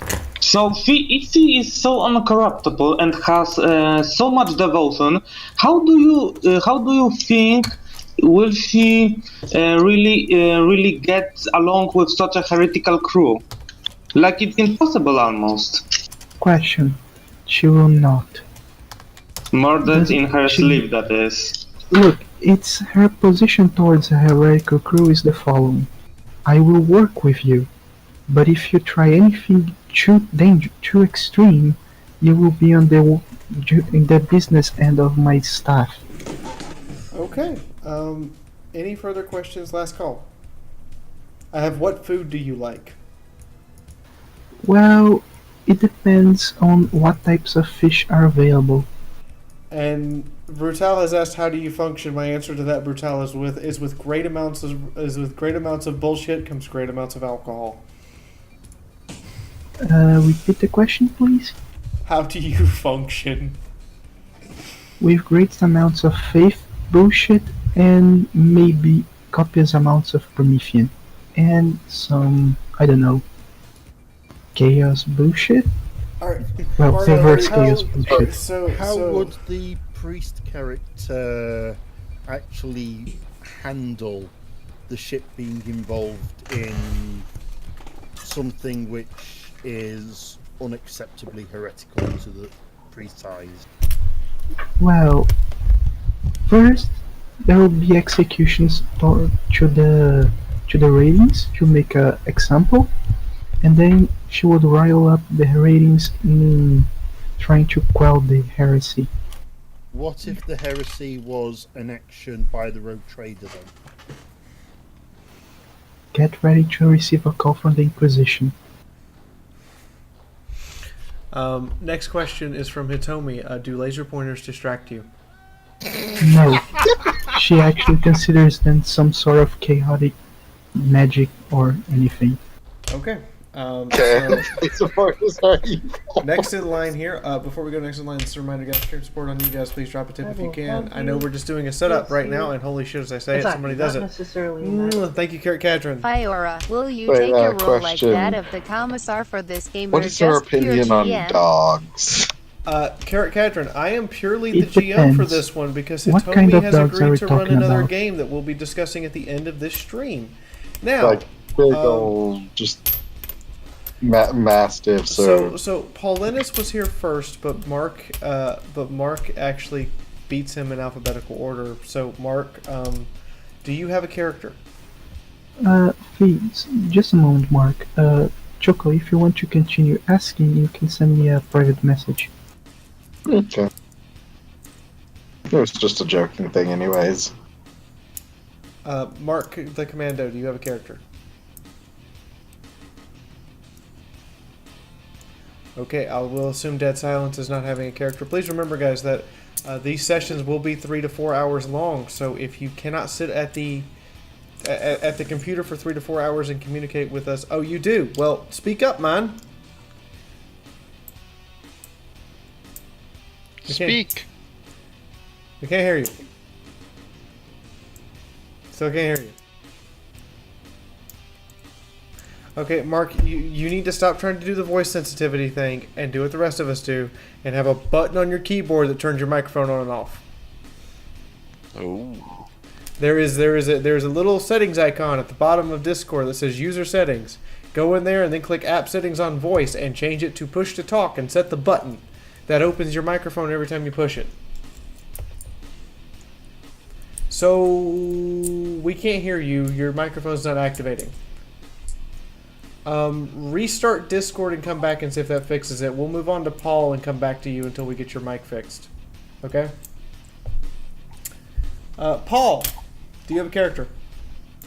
Well, I have an idea. It's somewhat of a silly one of a deaf worlder and her pet orc. Repeat that. A deaf worlder and her pet orc. A Death Worlder and her pet orc. God, no, we don't need another Ivan. I'm all ears. Let's hear it. We don't need another Well, Ivan. her story is actually somewhat of a simple one. She's a daughter of a Kriegsman who her mother found it almost dead in a battlefield and brought home because he looked nice. And somehow managed to make him less suicidal than the usual ones. So afterwards, when she was growing up, she was trained by her father and her mother to be, well, half a normal person and half a, well, suicidal German, suicidal space German. So Creed. yeah. So in her youth, one time she ventured out into the wilderness for a walk with her lasgun, her gas mask, and her father's uniform. She heard an explosion. When she came there, she found an orc magboy sitting inside the crater with a lot of other orc parts around it. After a few days shooting at him with a lasgun, orc just gave up and she just brought him home. And used him as a sort of slave around the house because she needed muscle around the house. Does it work? Okay. What path? What position are you applying for? How was the military role again called? Arch militaris for her and if using orc would be the Voidmaster because I think it's the engineer, yes. Okay, so if you're playing the orc, you would be a Voidmaster, and if you're playing the lady, you would be an arch. The half Krieger. Okay, that's an interesting proposition. The fuck is a good response, Kuramachi. That is incredibly good response because that's where I am right now. My first Can you thought guys hear me? was like, What? Okay, questions for Paulina's here, guys. Can you guys hear me? Yes. Yeah. Also, Okay. who is me? Question. Who is me? It's not. You might not know this, but we generally ban the word "me" and "I" from this channel, except for when I'm referring to myself, because I'm the only one who's here all the time. Mark. Oh, okay, cool. We can hear you, Mark. Okay, so I heard question. Speak up. How would the orc pet work with the weird boy? Well, he's a magboy, so I'm not sure. They might get along. Depends, because he blew up his last group, so maybe. okay, question.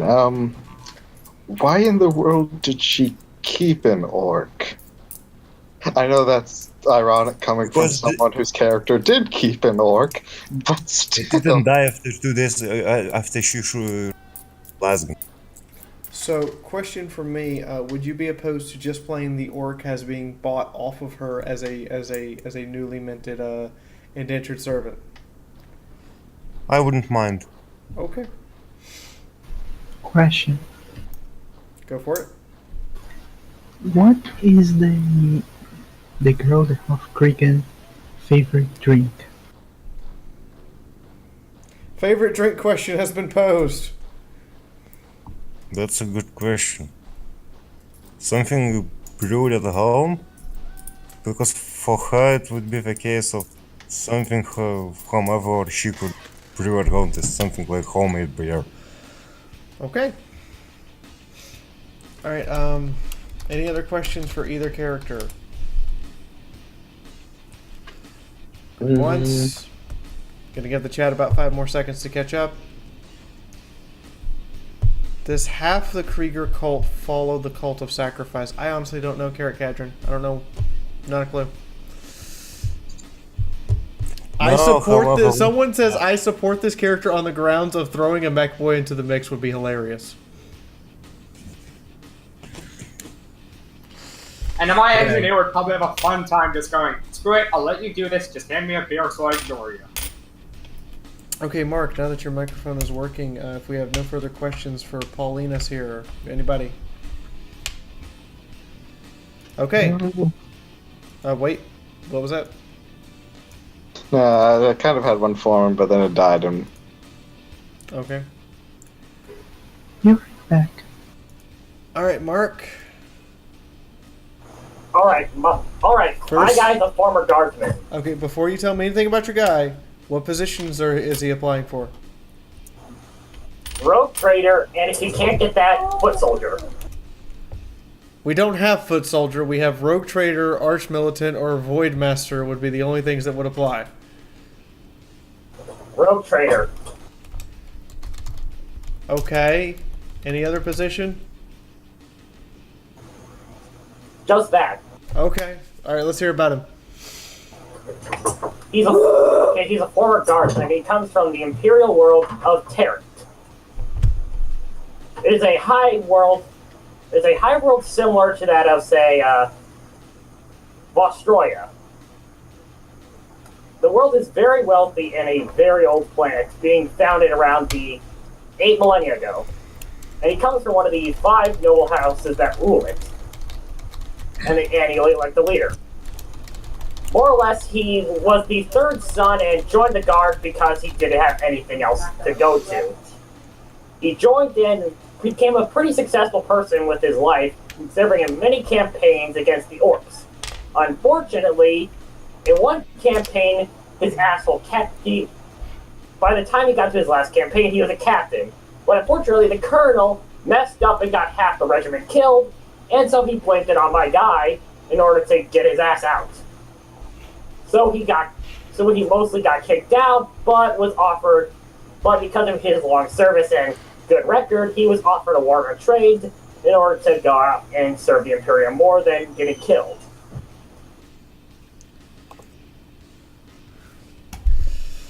Okay. Why would someone hand you a rogue trader ship? Because I mean, if you screwed up that bad, why would they ever agree to let you have a document of commerce?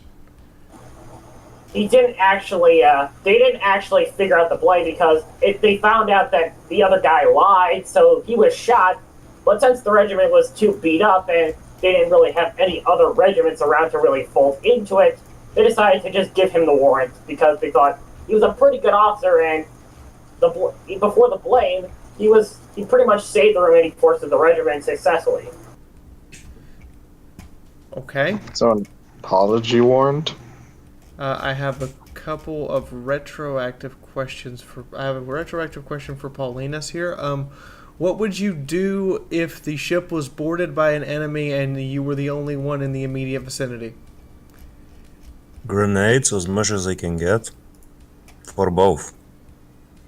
Grenades or mines. Depends which one is more in supply. Okay.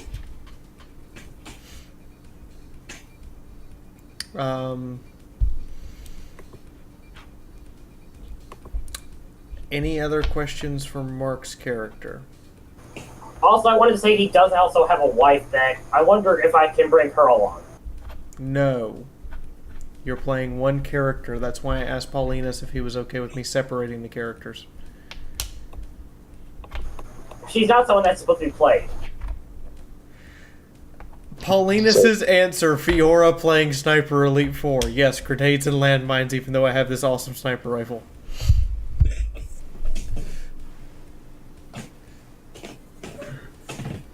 Okay, Yeah, any questions? Any questions, guys? Come on. Anything? How would he feel with someone with a questionable background? All of you have questionable backgrounds. Question! Excuse me, but mine is a most respectable. You're a noble and automatically suspect for existing.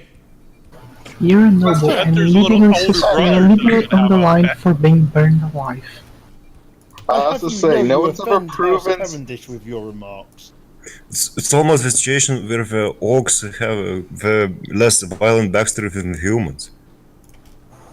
Also, I forgot to mention this, before he got the warrant, and before the disaster of the campaign, he did inherit the fortune of his family, as the rest of his family did die of an unfortunate plague to hit the planet. Unfortunate. Quote Mark. Dope. Why does this sound like bullshit? Okay. Your opinion? So we've gone over Paulina's. If there are no other questions for Mark, we're going to move on. I'm going to give everybody about 30 seconds. Move on.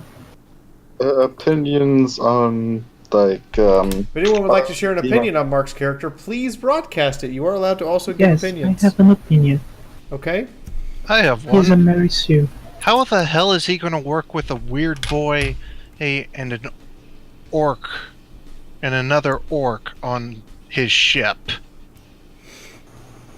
Mostly it's as long as you do your job well and don't screw up, and also you don't do anything that gets anyone else killed, I don't care. Okay. This is orcs we're talking about. You're expecting too much of them. That's our job to get others killed. Okay, Can I just go ahead. make a comment stroke question? My understanding in lore is that the documents of rogue trade are handed out either as a means of getting rid of somebody very powerful or as a reward for something of particular note. That is true. It doesn't strike me as something that a guardsman would receive unless they did something absolutely spectacular. I mean, like What to he take did was mostly. to give an example, it's like there's one famous pair of guardsmen who were basically given fucking planets for finding an STC. Like something along those lines would be a rogue trader, not just. I mean, if the Imperium like accidentally fucks you over and they made a mistake, they might recognize the mistake if they haven't shot you already. But giving you something for it is not really in the purview of the people of the Empire that literally burns planets because it's more someone had likely a to sniffle. It's more likely to be a, oh, sorry about that, carry on. All right, so It might give you an extra ration pack.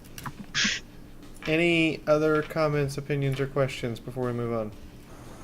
What I want to say about it was that what happened was that the campaign was a disaster as a few mistakes were made by intelligence, but he was able to save the remaining forces, and also because of some quick thinking with artillery, was able to successfully help destroy several orc titans.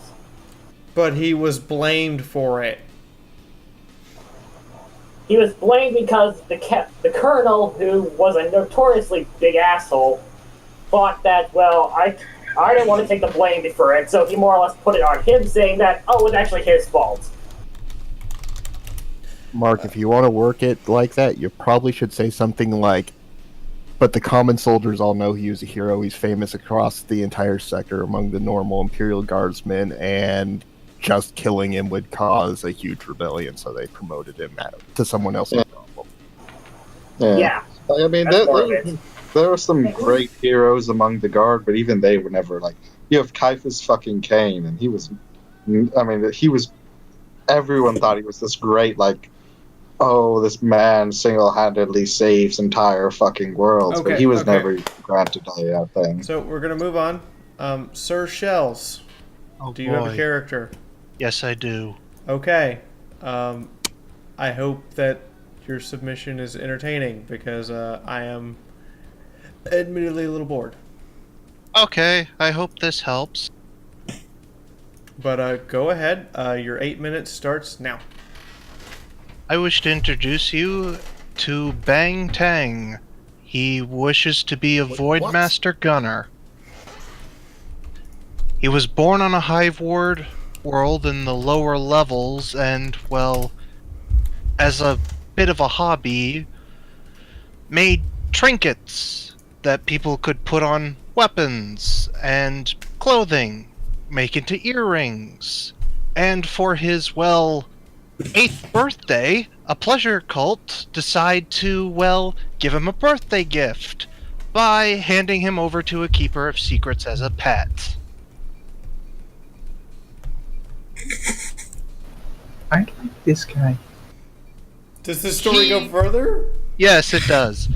He was basically stuck in that cult for 6 years, making trinkets for the cult, admiring his work, and also making special trinkets for the Keeper of Secrets. Roll 34. After 6 years were up, an inquisitor was sent on to the Hive World to investigate the pleasure cult. After finding out that they had a Keeper of Secrets, he decided to call over the local Sisters of Battle for a little crusade and purging. Somehow, by the will of the freaking Emperor, he survived the battle and the purging. And they didn't just shoot him? Surprisingly, they missed. By Oh. the Emperor's will something. I don't know. So he's a wanted heretic. Oh. Actually, something a bit different.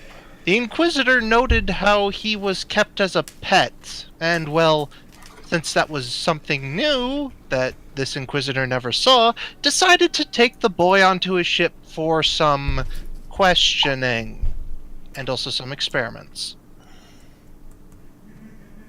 He never really likes to talk about what happened on the Inquisitor's ship, or how the hell he literally got out of the ship. So there's some inquisitorial butt sex going on. Got it. But he is currently just trying to keep moving, and, well, seeing how he learned the things too about demons from the Inquisitor, suicide isn't an option, because he doesn't want to go back to that Keeper of Secrets. So he's decided just to, well, jump on any rogue trader's team that will accept him, so that he may, well, not get caught by any other cults that may want to bring him back to his demon master. There's So also what- rumors. What I hear is known heretic that an inquisitor decided to do experiments on because he wasn't heretical enough, whose soul is damned to Slanesh no matter what happens, and on top of everything, post-traumatic stress syndrome survivor. He still has flashbacks when he was in the So- cult. So flashbacks is when he was at the cult?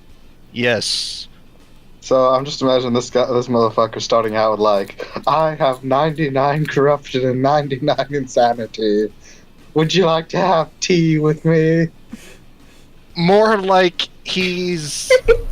it's more like he's a quiet man that likes to drink to try to forget and drown his sorrows. What is his how many preferred fucking drink? alcoholics are we gonna have on this ship? All of them. What is your preferred drink? I counted 5. Anything he can get his fucking hands on. King Bronze demands to hear the name again. Bang Tang. Bang Tang. His fans did not love him. Bang Tang has made a pang out of everyone in chat. Is his cousin Ping Pong? All of them. Is their uncle? I am is their sorry, uncle but Walla which- Walla Bing Bang? Which southwestern hillbilly community did this character crawl out of? A hive world with parents that never loved him and was taken away by a pleasure cult.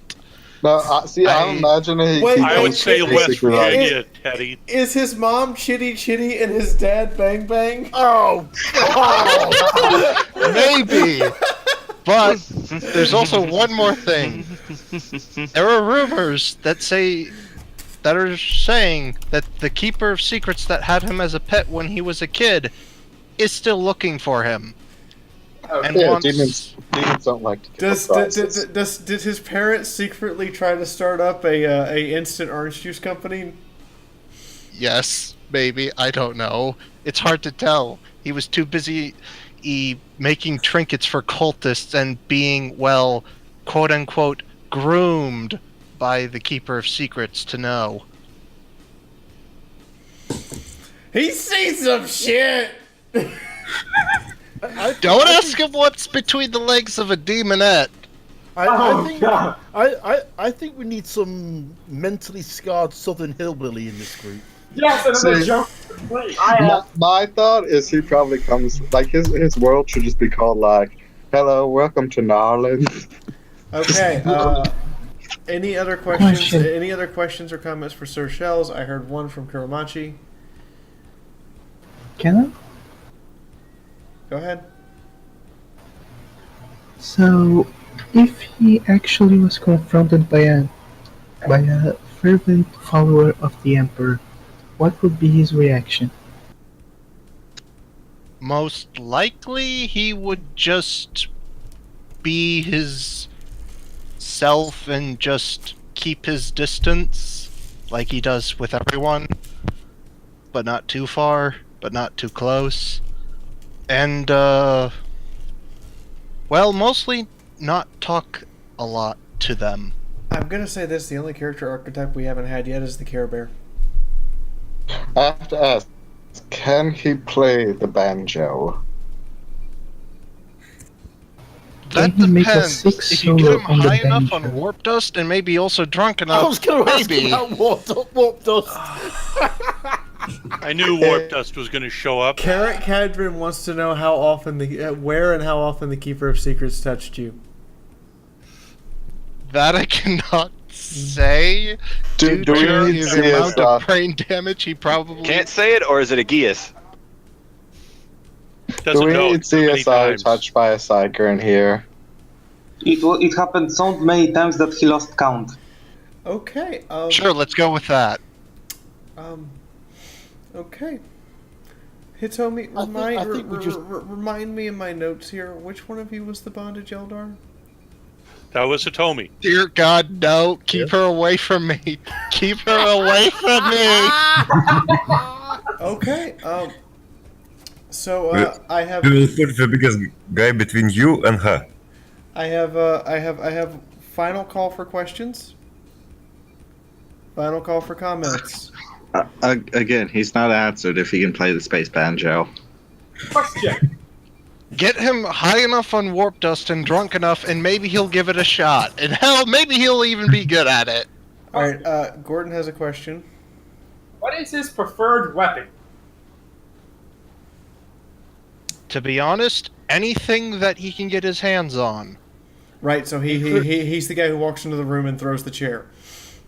And the table, and the other chair, and the person that was sitting in the chair. Brutality's comment is he is forever doomed to eternal butt sex, and a greater demon of Slanesh can jump out of the warp at any time and grab his ass. Sign him up. This will be interesting. Where'd our hand engineer go?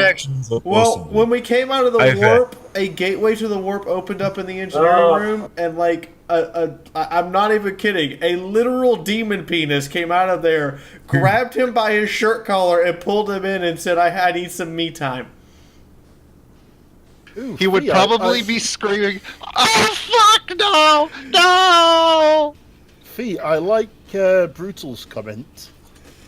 What was Brutal's comment? I read it. Oh, that. Okay. Dear God. Sorceress Kitty, you're up next. Hello, can you hear me? We can hear you. Yes. Okay. So, I have two characters. I have a human and an abhuman. What positions are you applying for? The human is looking for a seneschal. The abhuman is looking at astropath. Okay. So, my human, her name is Gabrielle Price.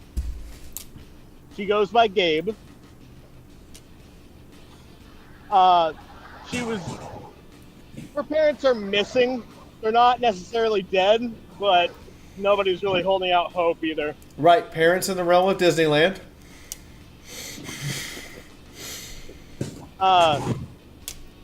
She was raised in the Scala Progenium.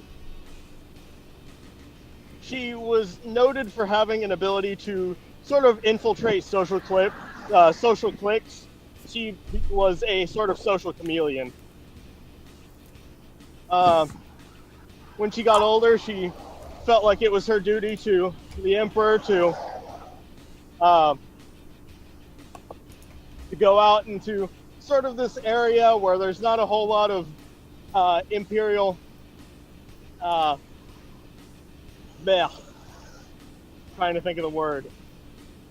Like Imperial influence, and just kind of keep an ear to the ground.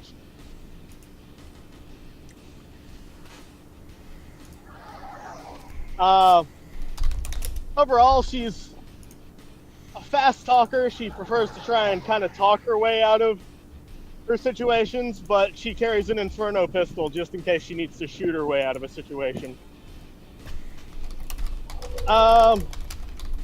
Overall, fast talker, kind of a womanizer. Well, really an any-nizer. She's not really picky. Oh God, keep. So, sexual heresy. Sexual heretic at the minimum. Yes, at the minimum. Okay. You do not want to know the maximum. Do we have questions for Gabe? Or is Gabe not done? Gabe is done. Okay, do we have questions for Gabe? If given the chance, would Gabe date a cat? Or half cat? Yes. Gabe is not picky. Cat fucker. Yay. She will probably end up with the cat girl. How does your character feel dealing with things that border on extreme levels of heresy? She'll definitely skirt on the edge. She's not a heretic, but she's not the most devout of Imperial citizens either. So she's the one who will turn a blind eye while the rest of the crew does debatable things. Pretty much. Okay. Any other questions, guys? Yes. Oh no, more like a comment. Okay. No, so wait, I forgot it. Before you give your comment, I have a question from chat. Did you base your character on the future humans from Doctor Who would fuck anything that walked in and was old enough? Yeah, I pretty much made her after Captain Jack Harkness. Do you have a preference for silicone or latex? Definitely latex. Fair enough. Okay. Latex-filled boobs. What is your way of dealing with people that insult you? She'll generally just shrug it off, but if she really feels like they need it, it's the Inferno pistol. What would she do in a situation where she didn't have the Inferno pistol? She'd definitely try and talk her way out of things. She's the kind of person that you would imagine pretending a piece of candy is the self-destruct button to a ship and convincing everybody that she'll press Or it and blow talk your everyone way up. into things. Yes, or talk my way into things. Okay, and your astropath you wish to submit. She is a Filinid from the planet of Carlos McConnell. Oh god, another one. She was They're taken at an multiplying. age aboard the Black Ships It is by the uprising. Ecclesiarchy. She doesn't really trust the Ecclesiarchy. In fact, she's kind of become a nervous wreck after everything she's gone through. Okay. Anything else about this character? Yeah, she has her moment. She has her cat moments, but for the most part, she's fairly serious, just very nervous, kind of stuttery. She's good at what she does, but outside of that, she'll probably never have the confidence to do much of anything. Okay. Edgar Legion rises. Oh no. Okay. Somebody get the catnip! Alright, Yin Yang Lord, if nobody has a question for the cat I have. astropath, I go have. ahead. How is this cat much different from the other VICP? Very important cat person. How is this cat different from the other very important cat person? I don't really know. My headphones dropped out on me, and I just got back in. So how is this So- cat person that you're proposing different from the other cat person? I don't know anything about the other cat person. Like I said, my headphones. Someone has not been paying attention. Ha ha. Okay, I have to No, ask. my headphones dropped out. I just got them turned back on. I mean, legitimately, the other cat person was big on the ecclesiarchy, and this one isn't. So, Yeah, this one's very nervous about the very distrustful of it. Okay. Any other questions? I am Comments. grinning like an idiot right now. Comments. If her and Sybil have to fight, Sybil will get the fucking dogs. He'll Does cut the you. feeling it worship the emperor, or just not, or at all, or just does not trust the hierarchy of the ecclesiarchy? She worships the emperor. She just doesn't trust the ecclesiarchy. Okay. Well, shit. Alright, so we are on to Yin Yang Lord. So, can you hear me? Yes. Yes. Oh, we have one more question. Bird or rodent for dinner? If you say bird, I'm gonna have to Definitely kill bird. you.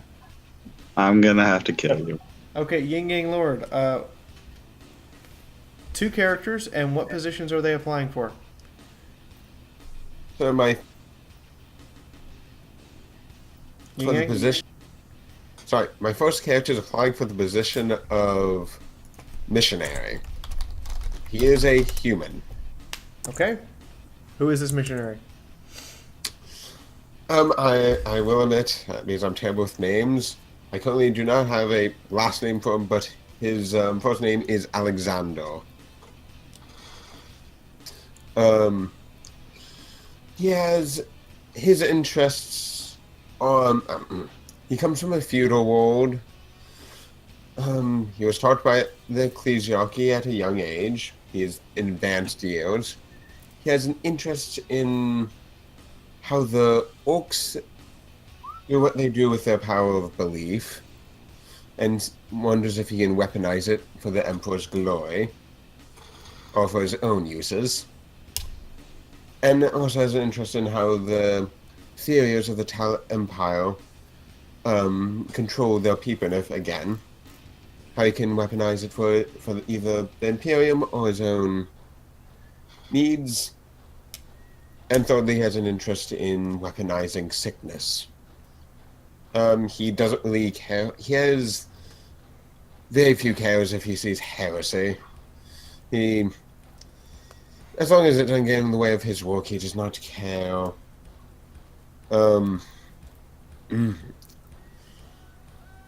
He also loves creating alcohol. That is what he does in his pastime. You love alcohol. God damn, he just became the most popular person on this ship. He also enjoys cooking and prefers to be a loner, not always wanting to talk that much. Well, Okay. you're going to be the most popular. So, any questions about the Brewmaster missionary? How much for a high quality brew from you?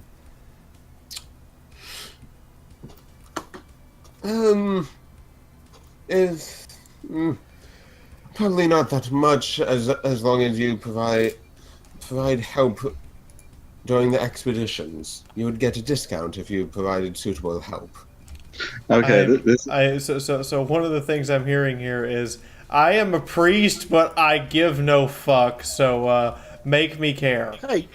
Hey! Monks, Christian monks brew alcohol. But the way but his apathetic stance on heresy is what I'm pointing to. Oh, the thing is with heresy, you don't get. Is he a short guy with a bald top of his head? And last name is Tuck. No. Oh shit! Title is Friar. What are you guys talking about? Or is it more Mel Brooks with nip to tip? On the contrary of heresy, he himself does hold himself to a law that he would not do it. He is abstinent from the alcohol that he makes and from sex. If he sees someone else committing heresy, he may go, "You should be doing that," but as long as it doesn't get in the way, he doesn't care. Okay. Any other questions for our brewmaster priest? See, this is more common, but because you keep saying Brewmaster, I'm just imagining him like a Pandora and just being a fat fucking panda. Yeah, I was just thinking of the Pandorans as well. All right. Can he wear all black and white? We could make him have to do that. Yes. Sure, I wouldn't. He wouldn't mind. Yin Gang Lord, your second character and what position they're applying for. Okay, the second character. Again, human. I know, not exactly that inventive. Position. Position. That he would be going for either rogue trader or arch militant. Okay. Give me a moment. I'm starting to lag on my end. There we go. He was raised on the ward of Katoria. He does not know of his true parents, but he was raised by one of the most powerful gang families on the planet, who held honor to a high degree. And unknown exactly to him as a character, but known to his adoptive father, he was put into the officers' academy through unhonorable means and for an unhonorable purpose. He chooses to lead for the front. He will. If he finds disobedience or breaking the rules that endanger the crew, he will give out a very, very severe punishment. He cannot keep his drink even though he enjoys it much, and he is a sucker for the ladies.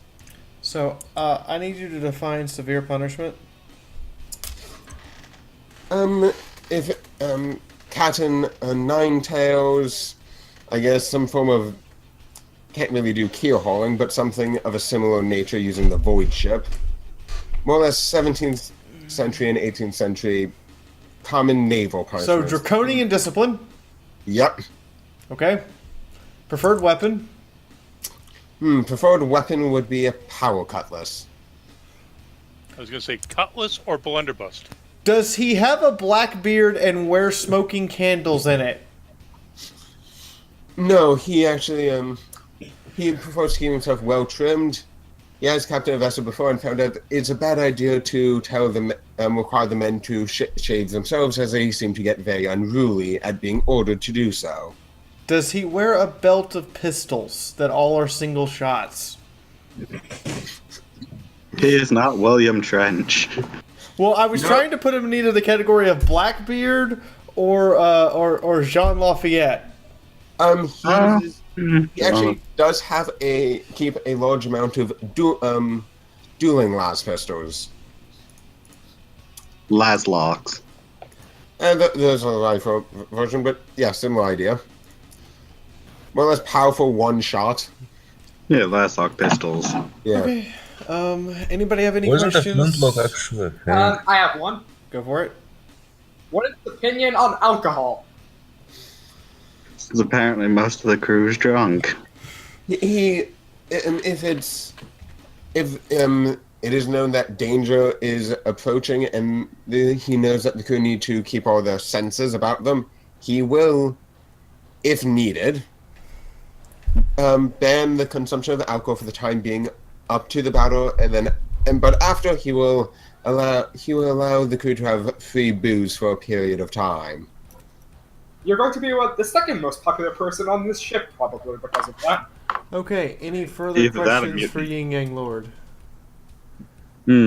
Since he's banning alcohol and most of the ship loves alcohol, if there's a mutiny because of that, what will he do? There probably would be.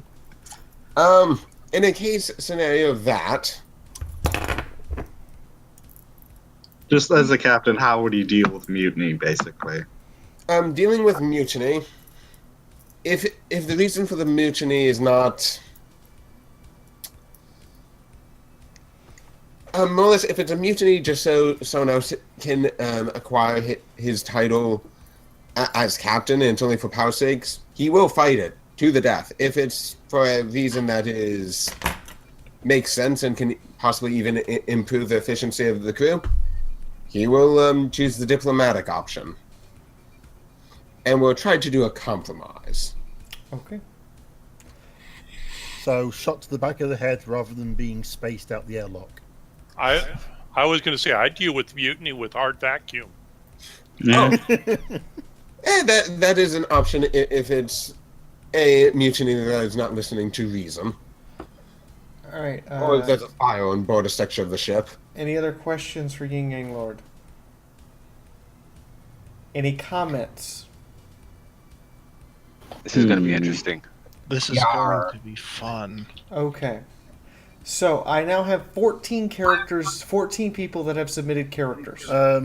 Insane Hippie, I think, wants to submit but turned up partway through. Yeah, sorry, I was at the hospital most of the day. Okay, can you be here on time? Yeah, probably. When's the first game? Next Friday.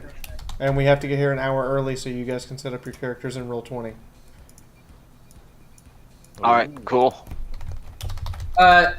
Tomorrow an hour or next week an hour early. Yes. I won't be able to be there an hour early. Okay.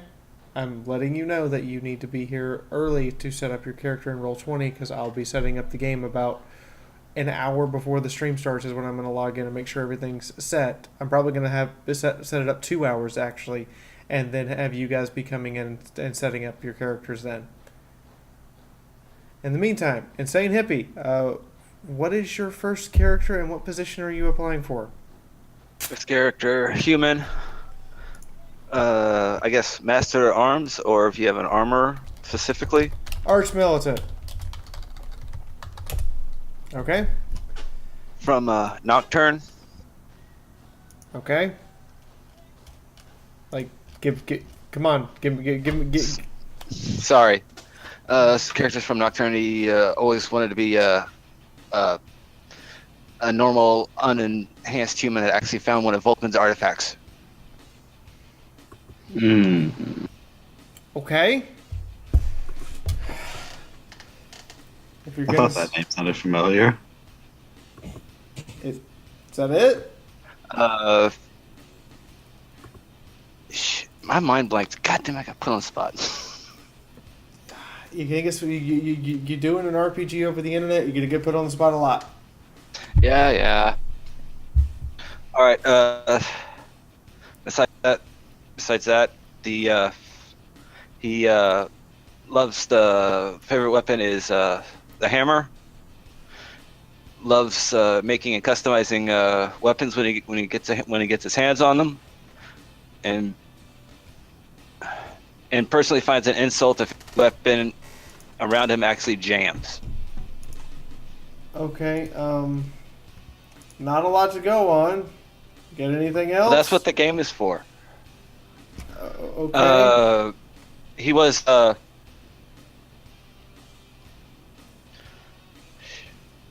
hate to compare this to that, but think of this as though you're applying for Jersey Shore. Oh God! Why? Why would I apply to that? That's just an exterminatus. Basically. Why not just like the Real House? Question. Any questions? Sure, Okay. Michelle, shoot.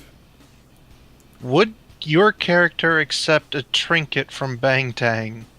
Because he still does make those. They're therapeutic in a way. If the quality is applicable, maybe.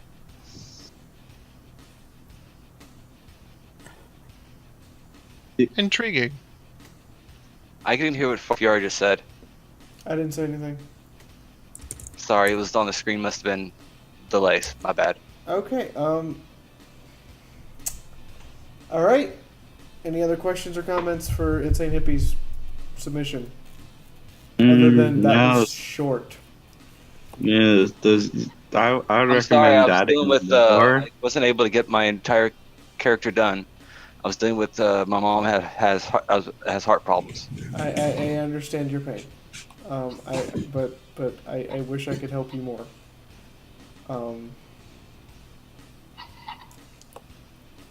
Yeah, is there any backstory to this character, or is that it? Well, he wasn't chosen for the Astartes because every Nocturne boy spends his time at the Forge as part of possibly being inducted into the 18th.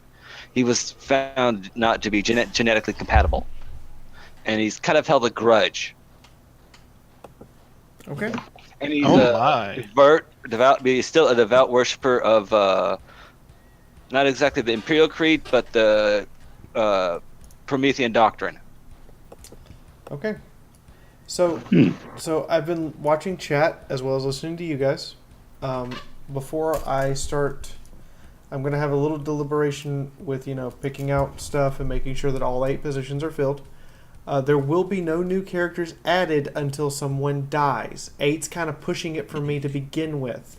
Next thing, that means that on Fridays, the Discord will be closed once the 8 people who are playing are here. That is so that we don't have a bunch of people cluttering up comms. I understand. The other thing while I'm doing this deliberation, Hitomi has graciously volunteered to be a GM for us to resume a Sunday RPG. And I will let Hitomi talk about that if Hitomi wishes, or I can do it. Alright, we're going to be playing the unofficial Ruby RPG. That's RWBY, based off of the anime/quasi-anime from Rooster Teeth. It's available online for free. It's a lot of fun. I suggest you check it out if you haven't. And if you permit me doing some shameless self-promoting here, I used it for creating characters for my fanfic. Sorry for promoting. That's fine. That's adorably fine. Something else to note, guys. If I'm going to encourage Hitomi to limit the Ruby RPG to 4 or 5, because me running this is chaotic enough. Hitomi running a online RPG when you've never done an online style RPG, limiting it to 4 or 5 is kind of ideal. Plus, and also, Ruby teams have 4 people. Ruby teams generally have 4 or 5 hunters, or huntresses. So that much said, Hitomi, do you have any idea what people should start planning out for their characters, and do you want to do a character proposal this Sunday or next week? I am planning on doing the character proposal like this on Sunday. We're thinking we're going to start at noon. Shouldn't take too long because there's only going to be 4 people, maybe 5 if I'm pushing it. Sorry, can I just ask which time zone is that noon? Noon, according to Pacific time, which is the same time this stream started. Same time this stream starts. There we go. That works out better. Okay. I will be proposing a character. Hitomi doesn't necessarily have to accept me. I'd like it if she did so that I could stream it, but... and I will have, again, everybody bring 2 characters to the field. If you want to play a fauna, bring a human as well as a fauna. And I'm going to link the RPG Ruby, there it is, Ruby book, in Tabletop Gaming now for those who are interested. Again, it's free. You can just download it. It's now linked up there for you guys. Now, in the meantime, while Hitomi's been talking, I've been marking who is going to be what, based upon the reactions of the chat as well as the reactions of the people here asking questions. So, I'm going to start with the ones that have virtually no competition for the position and are the easiest to decide. Hitomi! Yes, ma'am. Explorator. Have fun with that. I think Hitomi was the only applicant for that one. Hey, I actually had one. Yours, The however, farm. was focused on Arch Militant, and I Okay. took that into account as well as the chat's reaction to it. Okay. Next, we have 2 people that applied for Wardmaster. And Sir Shells, I hate to say this to Gordon, but you actually have the better application. Wait, really?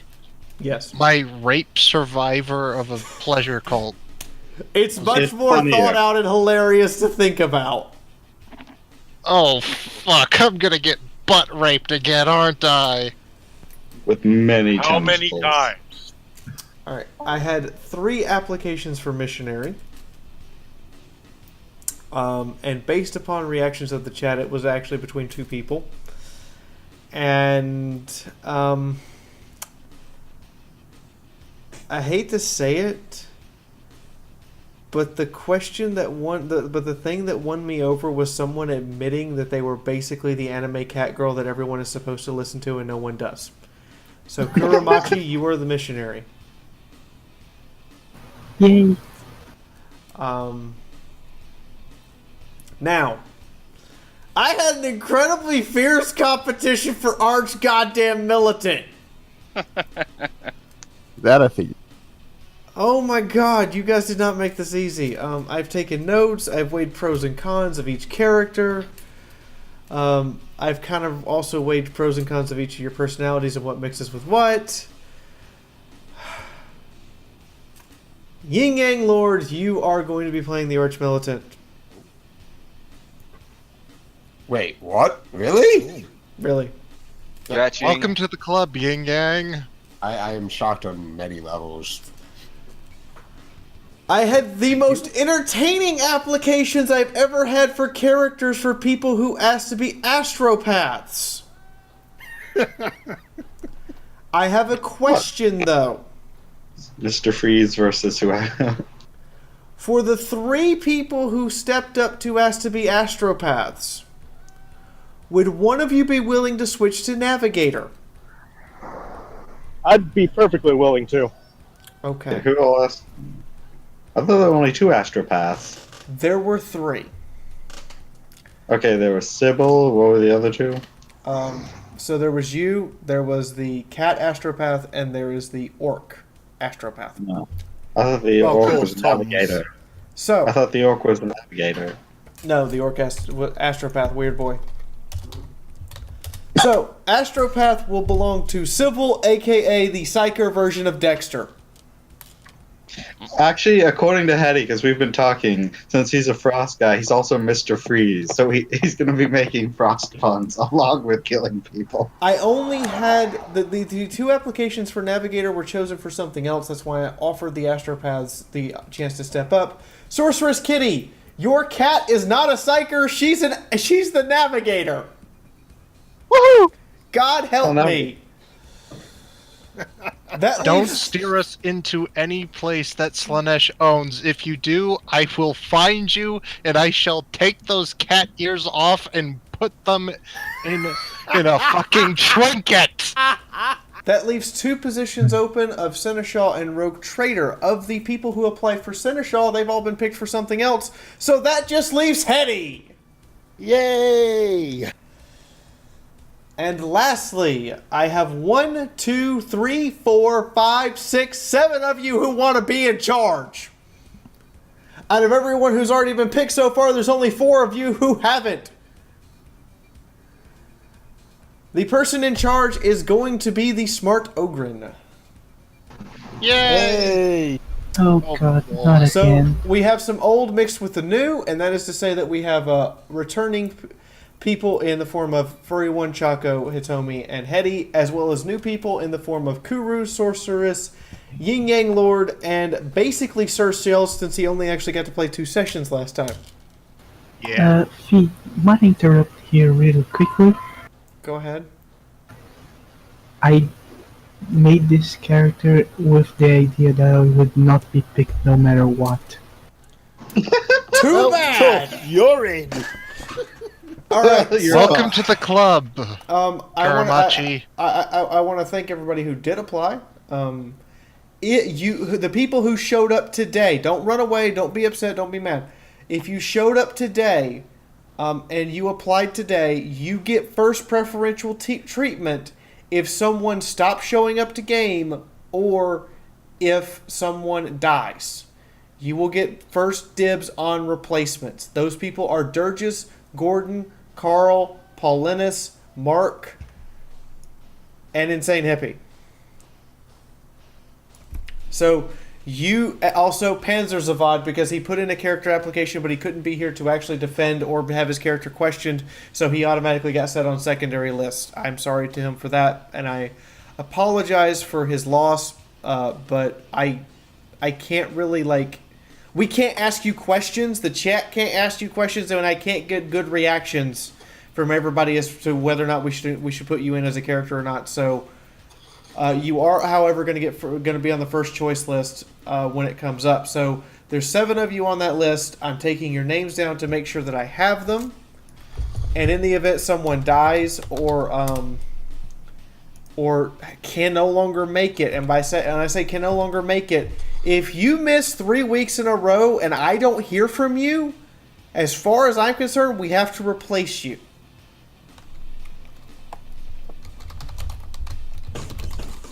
Okay. Just as an FYI, Papa Nurgles just joined the Discord. So if you apply if you applied and have been accepted and you missed 3 weeks in a row, I can't take you. Now, again, guys, Sunday 3:00, same time as today. We're going to be doing character proposals for Ruby. If you're interested in that, the book is in the tabletop gaming section of our Discord. If you want to join our Discord, it's in the description below. Anyone is free to join. And as Hitomi has described, we will not... I have some other stuff to go over for this game before we're done. But as Hitomi has described, we will not be starting with an established hunter team. You're out of primary combat school but have not entered the academy yet. Game will be taking place in Mantle, which is not... Vale, where the show takes place. So we've completely avoided interacting with the show for the most part, which gives Hitomi a lot more freedom to do what Hitomi wants to do. Mantle, for those who missed the reference, was the city that was used to be the capital of the nation known as Atlas. It has taken place. It will take place after the leadership of Mantle has ditched to join Atlas. So things to keep in mind. For some reason, you're in the Frozen North. If it's after the Great War, so most of the tech from the series is perfectly fine. Continental transmission system scrolls, etc. And remember, it's Ruby. It's over the top, loose, and fun. There's actually rules in the game called the rule of cool. If you do something that's if you want to do something that's completely over the top, the DM has the ability to go, "That's kind of cool. Here's extra dice." Yeah, you're basically you're encouraged to be fucking ridiculous. Well, I guess I mean my... sessions in this group. So yeah, all the bullshit we normally do, except it's encouraged. All the bullshit we normally do. I guess that's my natural habitat then. All the bullshit we normally do, except it's for ranked up to 10. Oh, I also found I can submit it when I find it, but it's basically a character sheet for that can be done on Excel. I'll have to submit it so people can use it. Also, because the book doesn't have a way of doing experience in it already, we've decided the way we're going to do experience, I think, unless Hitomi wants to do it a different way, is Hitomi will award a point or 2 whenever Hitomi decides to award XP. That will then be that then has to immediately be spent on points on something on your character sheet.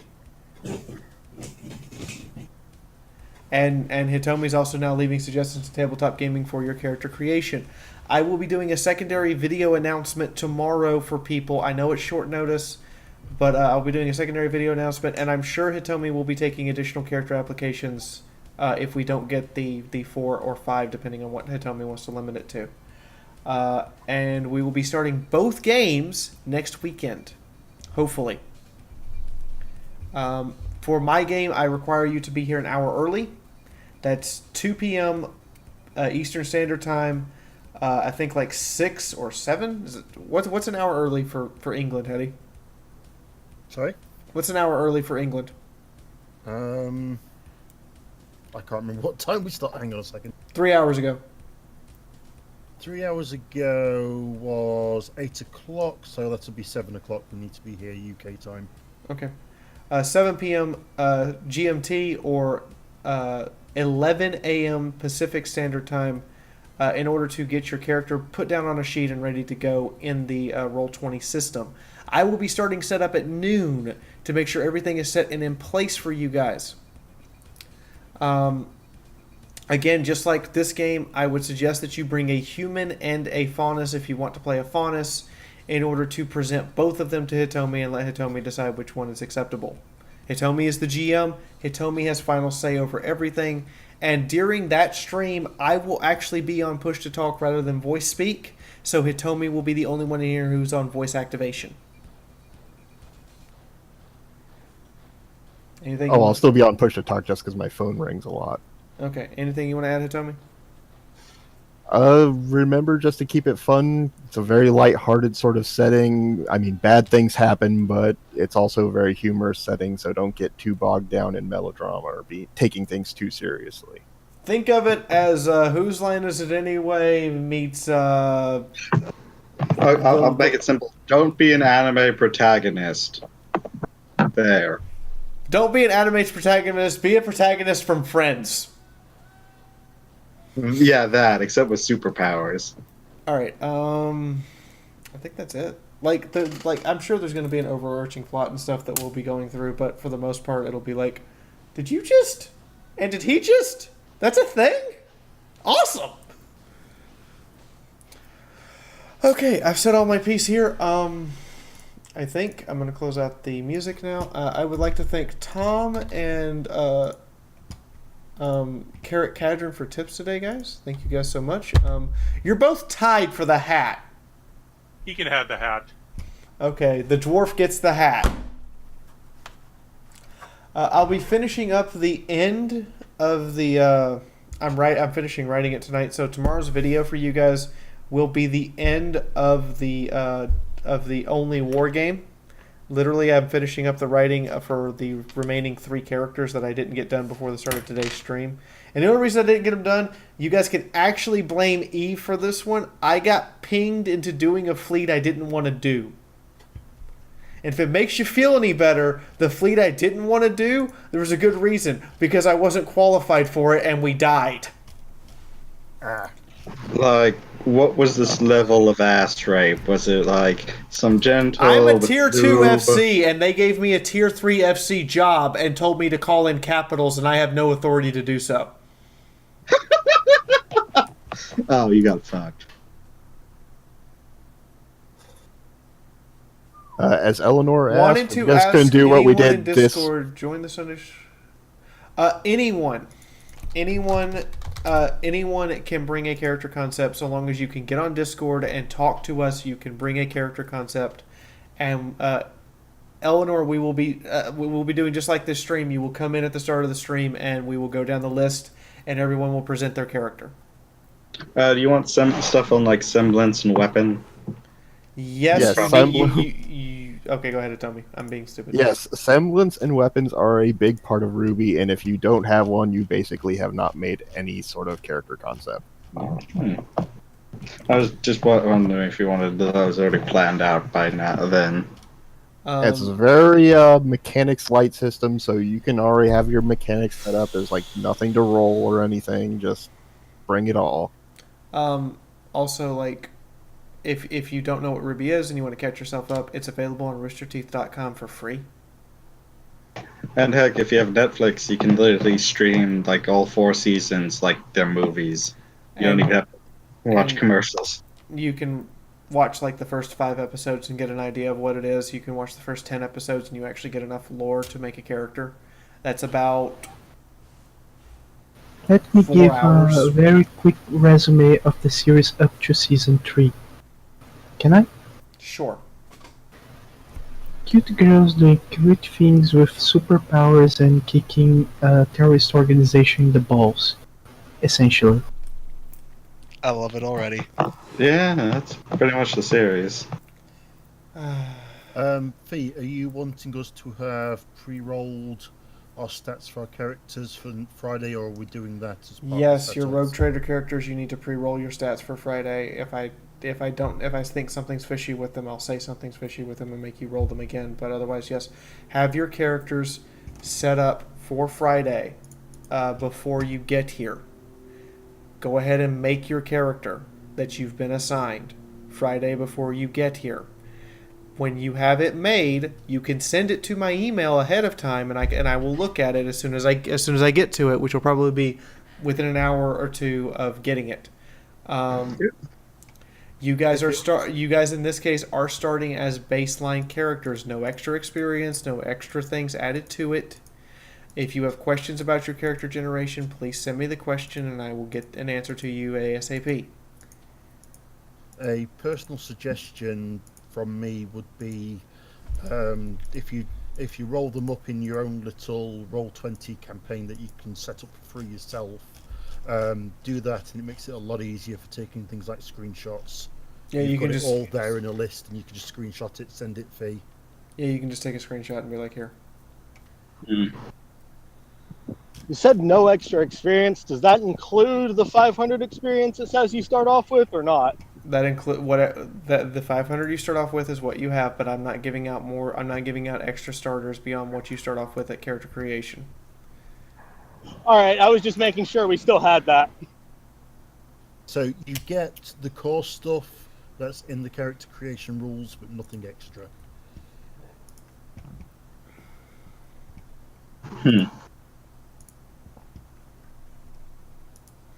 And Hitomi for Roll20, I will sit down once and make the game and make custom character sheets for the Roll20 to interact with. Yeah, I just thought, do you have any editable character sheets for Rogue Trader? I do not. Okay, I'll just use a Dark Heresy one or some shit. I found one actually. Pop it in like a tabletop. Alright, yeah, put it in there.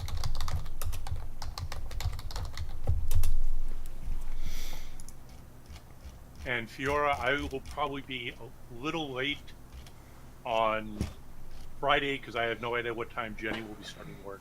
Okay. All right. Does anybody else have anything else at all they want to say before we close out for the day? I will see you guys tomorrow. Yep. Actually, can I ask you something? Go ahead. Are priests that are also psychers, not trained, but just they happened to be and no one noticed, are they known to channel the faith of the emperor into something more? Can they use faith as a weapon? Priests, I think there's some rule for it, but it's only against, like, that's only for Adeptus Sororitas. I was going to say these Adeptus Sororitas do have a faith system which is separate from normal priests. Okay, if that's everything, guys, I will see all of you tomorrow for XCOM, and after that, tomorrow night for Drunken Stream. I will also be finishing up the end of the script for the end of the Only War game, and you guys will see that in video form tomorrow. Woo! I look forward to seeing that. Questions about the Ruby game should be directed to Hitomi. Please don't overwhelm her or bombard her. Just send your question. If it doesn't get answered in 24 hours, then send a bump reminder. And I will see you guys Sunday for that character creation as well. And in the meantime, I think that's it. Well, bye. Bye. Bye, everybody. Bye, guys. Good Take night, care. everybody. Bye. Oh, by the way, those of you who actually stay to the very end, mwah, you get a kiss. Yay, I'm gonna need it. GG. Blushing so much. I am never going to be able to sleep inside the ship now, am I? Nope. Nope. Nope. So who's gonna Make take sure the bets you on who's gonna die right first? next to the bondage Eldar. Hitomi, considering how good you are with details about my writing, I have full faith in you. Okay, Tom, first off, I'm gonna spend my starting money to buy a butt plug. And I don't care what you say. I'm getting a butt plug and I'm planting it in there before I go to sleep. I'd just get a chastity belt. It'd be much easier. Yeah. I'll buy that too, just to be safe. Oh, who is the astropath? The cat astropath? That's Kitty, you're up. An astro